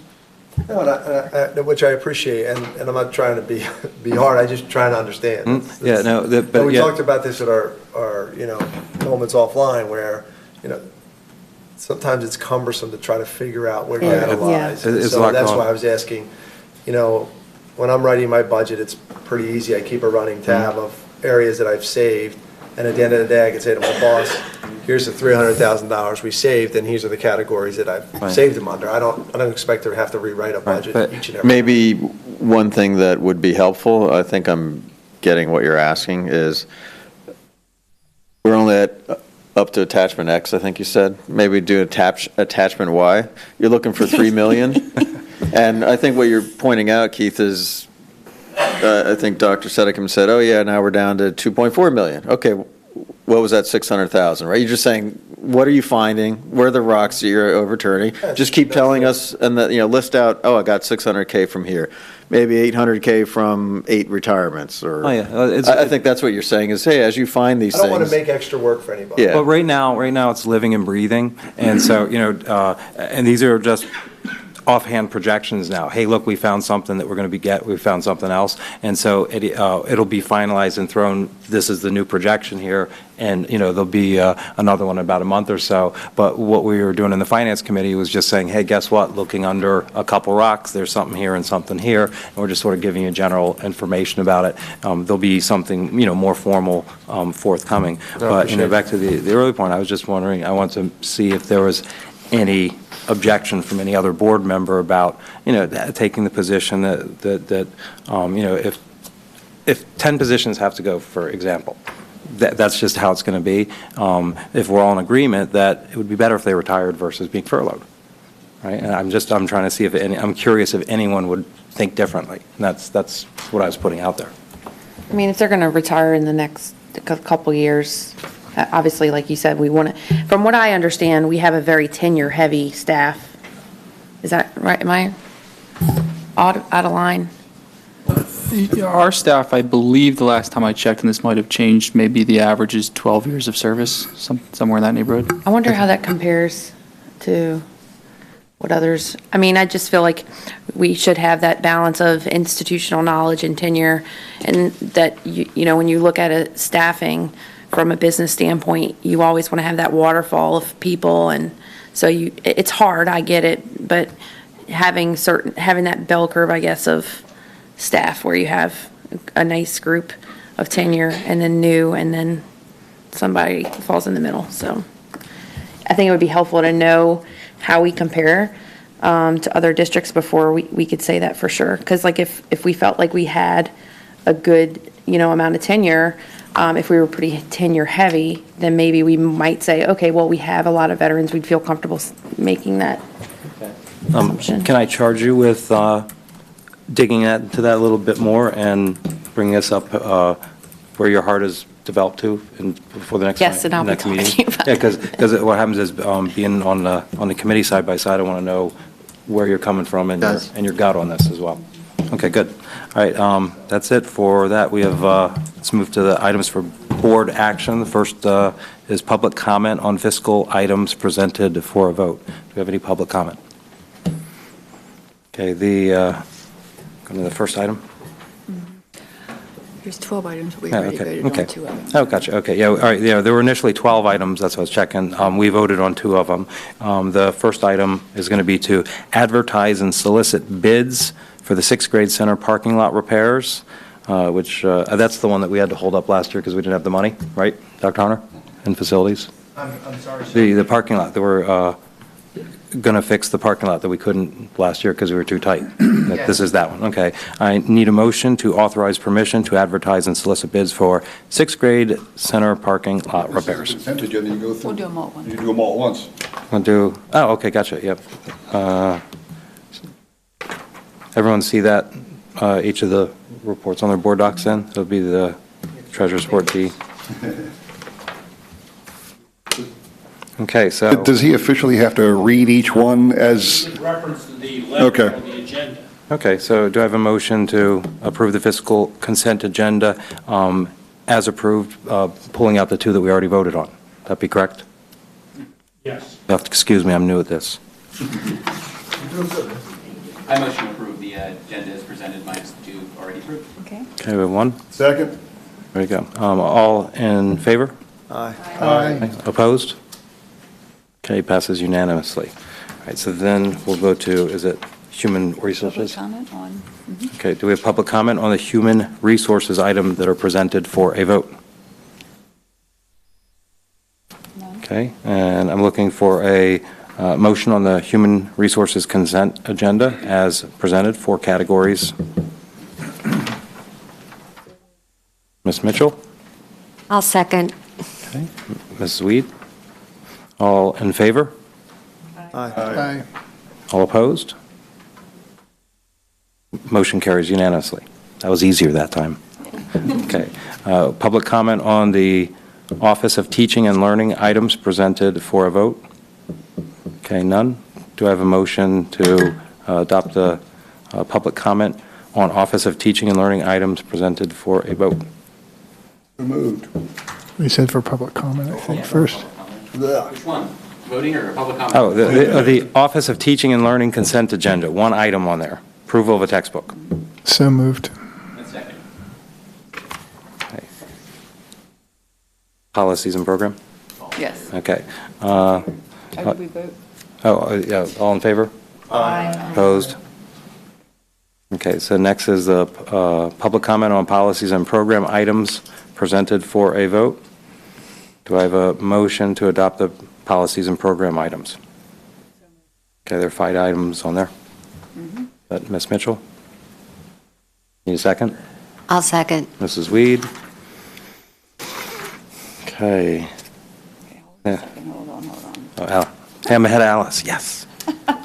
Go take a vote. Okay, all in favor? Aye. Opposed? It's unanimous. And then that takes us to information items? Okay, good. Home stretch. Board briefing book. A reminder that updates to the board briefing book are located under the library tab, as well as information on the data and how to best view the board briefing book or on your QCSD laptop. Technical budget. Okay, what you'll find, there's the Upper Bucks County Technical School 2018-19 budget for your review. You can see the attached budget. It was approved by the Joint Operating Committee at their February 15th meeting, and the board will be asked to approve it at the next voting meeting. Okay? And if anyone didn't get Alice's email, there's if you want a board business card, see her and she'll jazz it up for you. Okay, board comments, any new business from any other board member? I have one thing I want to make a comment on. Dr. Harner earlier today kind of made a comment on a topic I want to take a moment to highlight. He mentioned the dance studio. And the old board got a lot of heat, a lot of nasty comments and opinions from the community when we approved the dance studio. The reason we approved the dance studio was Dr. Harner, knowing as much about the business of this district as he does, was well aware of the costs that we incurred for charter school students, and a large number of charter school students go to a nearby charter school specifically for dance. So his idea was for us to construct a dance studio and attempt to lure back some of those students. And he made the mention just earlier today. He said, just so you know, the dance studio is up and running, and guess what? The amount of money we pay annually to pay off that dance studio, we are now recouping because enough students have returned from the charter school that we're no longer making those payments to the charter school. Instead, the money is internal, we have it, and we can use it for our program. So I just wanted to, well, with whatever community members are still here, remind everybody that there's reasons we do things that you may not understand.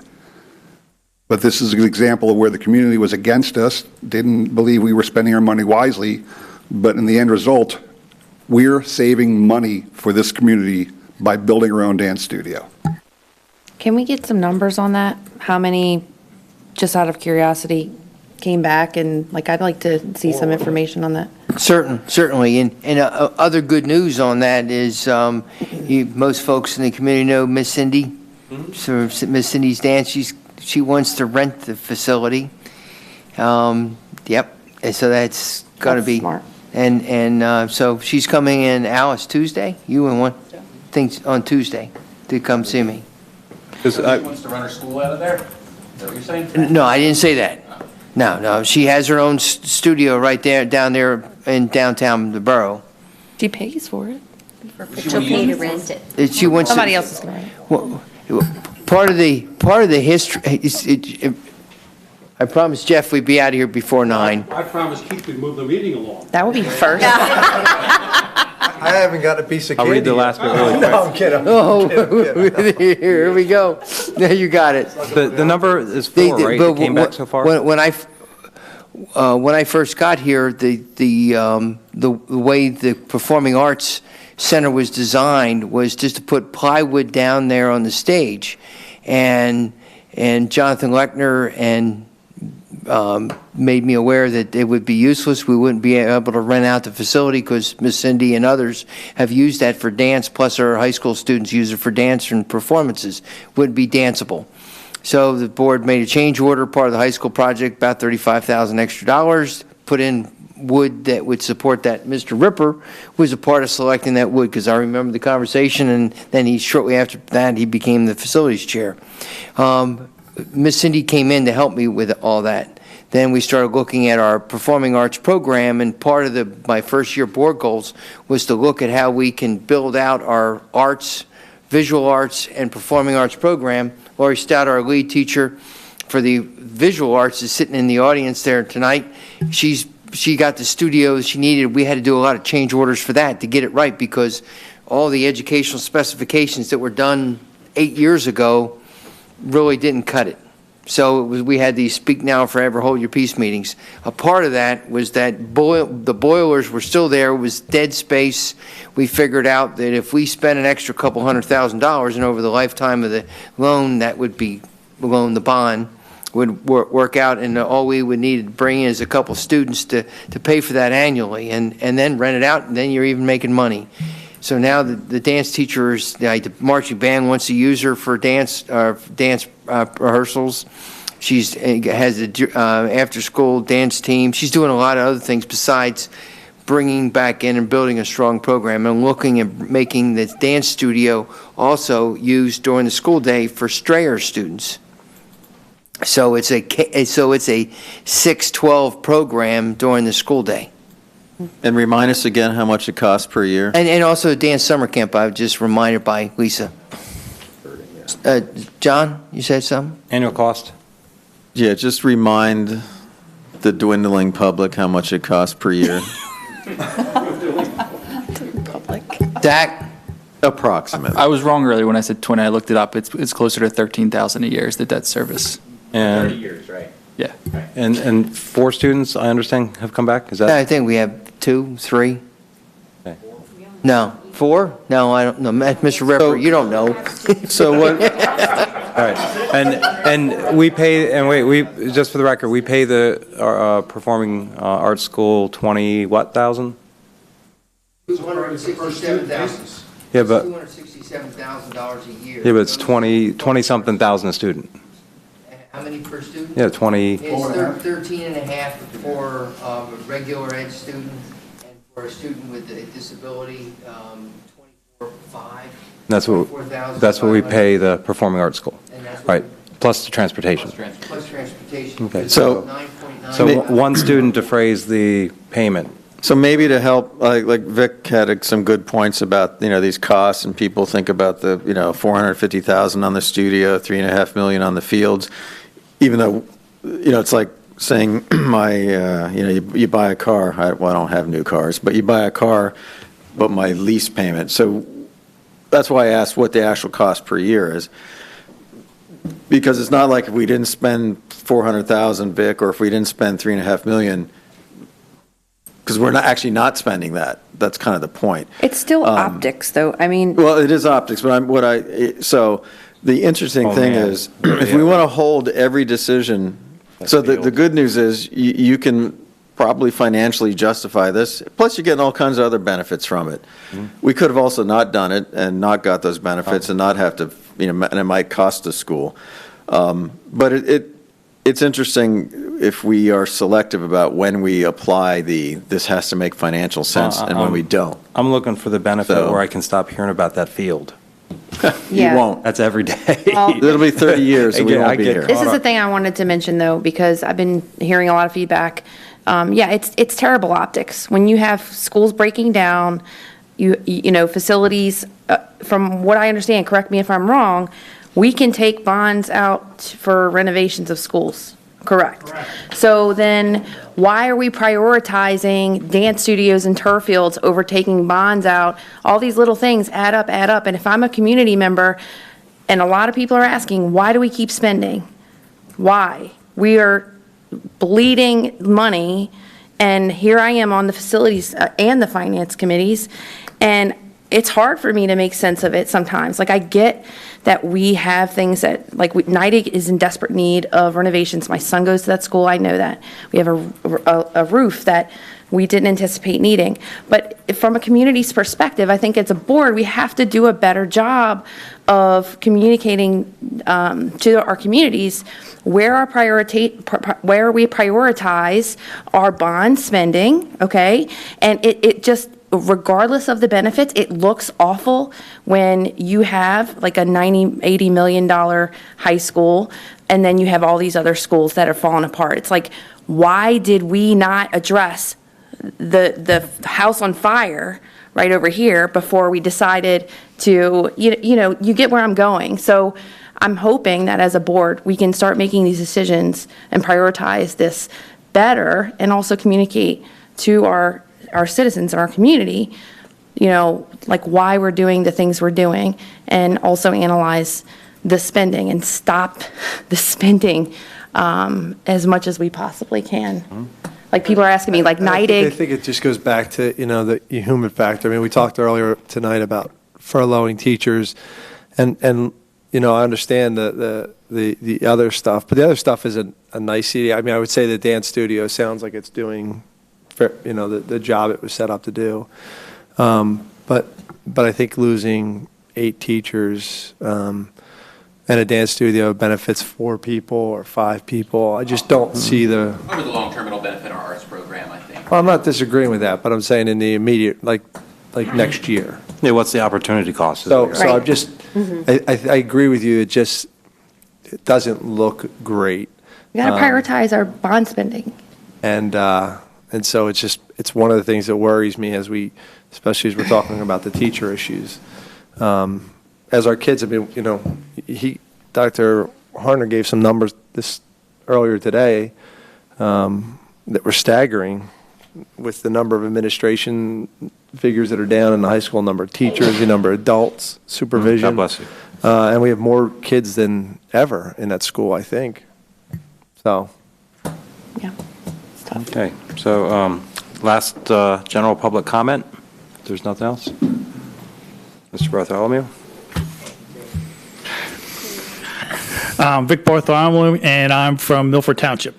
Just have a couple comments. I saw your charts, and before I worked here, I worked for a big manufacturing company, and I was a machinist / CNC operator. And they brought in all these charts, and what I learned were 2 things. With a chart, you can make anyone or group look as good or as bad as you so choose. And what happens down the road, the people that make the charts start getting involved more and more in the daily function of how you do your job. And in this particular case, it's the teachers. And when you get involved every day in their job, they can't do their job properly, which is their job is to teach. The charts will show themselves. If they're given the opportunity to teach, the charts will all work out. But they shouldn't.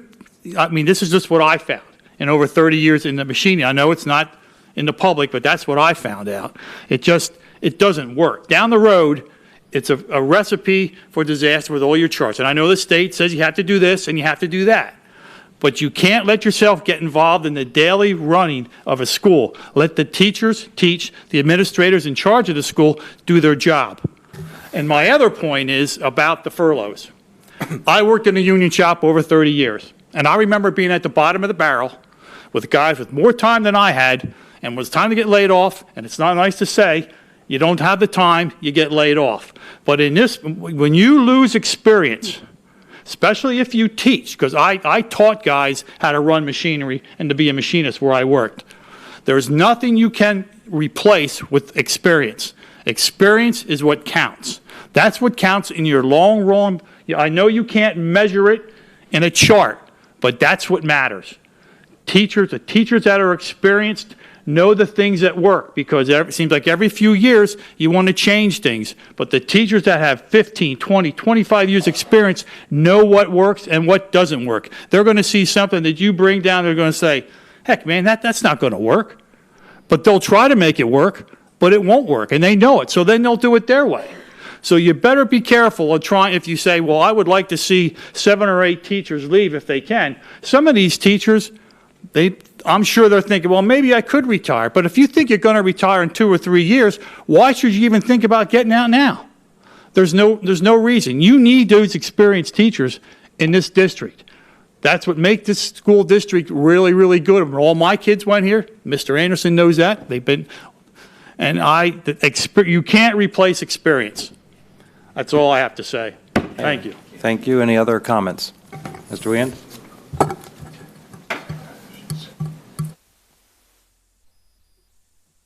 Ryan Ween, QCA President.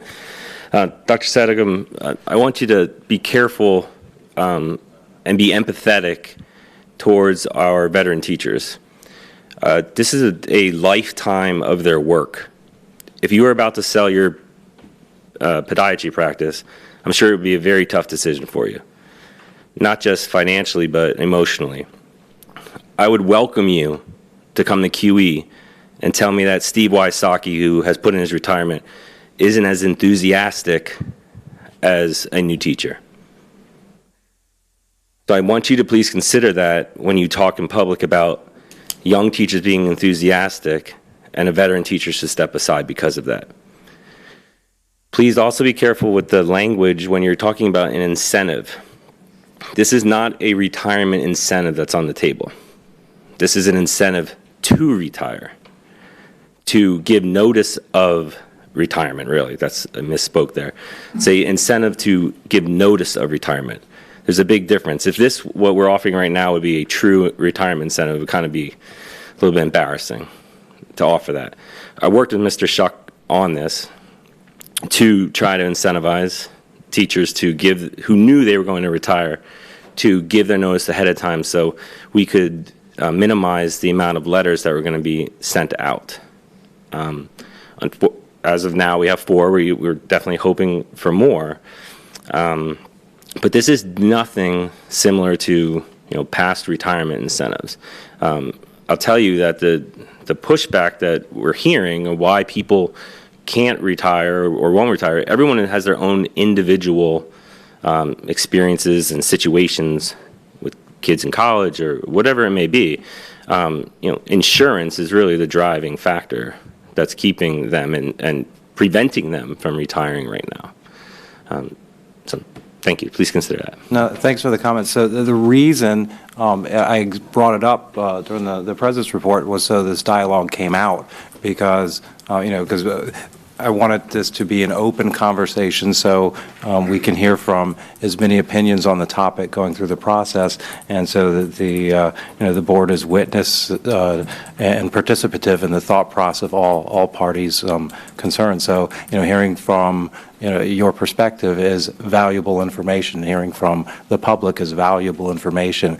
Being able to discuss this openly and on the logic, data, merits, and and the human factor is the goal. So that basically, so that we do the right thing with the resources we have to the best of our ability. And it takes a lot of hands to do this work. So thanks for the comment. But that's the reason why I brought it up. It's not any accusation or any finger pointing. It's a financial reality, and looking at every way that we have to get out of it with the resources we have, and trying to get in feedback, from the fellow board members and from you and the community about whether you think we're going about it in a compassionate, correct, logical manner or not. And that's the reason I brought it up the way that I did.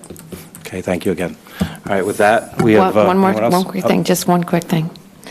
I just want to publicly recognize, because I knew she's retiring, but I see it officially, Sue Hippley. I know there's some amazing teachers out there, but let me just tell you, she taught my son last year. She actually taught my husband also, so that was kind of cool. The most amazing teacher I've ever met. Her enthusiasm, you want to talk about a teacher who's a veteran and like the enthusiasm, it just spreads. It spreads with the other teachers in NIDIG. We are losing a great teacher. I'm excited for her that she's retiring, but her compassion, her energy for education, her understanding, empathy, and the way she connects with those kids, I've never seen anything like it. So I'm happy that she's retiring, but we're sure going to miss her. Yeah. Okay, thank you. Dates for something else? I had one note to that. Just a fact, because I was at NIDIG for 3 years. Sue is currently teaching second grade in the classroom where she attended second grade as a student. That is incredible. So she's a great full circle of Quakertown. Wow. I know her whole family, yeah, they all were born and raised in Quakertown. It's incredible. Okay, dates for board members' calendars.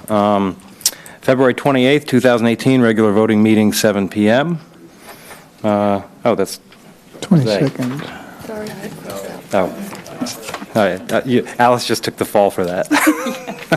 To Thursday, March 1st, 2018, Facilities Community Room A, Thursday, March 8th, 5:15 to 5:45 board dinner, 5:45 to 6:45 board docs training, 6 p.m. Education Curriculum Committee meeting, Community Room A, and work session, Community Room here, 7 o'clock, a board meeting. And what's that? I have a question about that, because on our board docs, it looks like that the dinner and board docs training is on March 1st, and it is supposed to be on March 8th. Is this? So it looks like in my... It's the 8th. Yeah. See, Alice drew me a little picture. Oh, is that what that line is? Yeah. Oh, okay. I get a little, what do you call that, big parentheses? I got one of those. Yeah, so Thursday, March 6th, Facilities Community, that is all. Then everything else I just said is on the 8th, the dinner, the training, the curriculum, and the work session. That is going to be canceled. Dr. Hoffman just told me. Oh, and scratch that, I just found out hot off the presses that... We'll let this guy be president. Yeah, no kidding. I mean, come on. All right, I thank you, everyone, for enduring me. This is not my gig. Mr. Klein is much more suited to this seat. Okay, almost. Thursday, March 22nd, Policy Committee, Finance Committee, and Regular Voting Committee. Board retreat is Saturday, March 24th at Community Room A. Can I have a motion to adjourn? Yes. Okay. Opposed? Yeah. Are we adjourning? Aye. Aye. Okay, there. Opposed? No. Oh, unanimous there.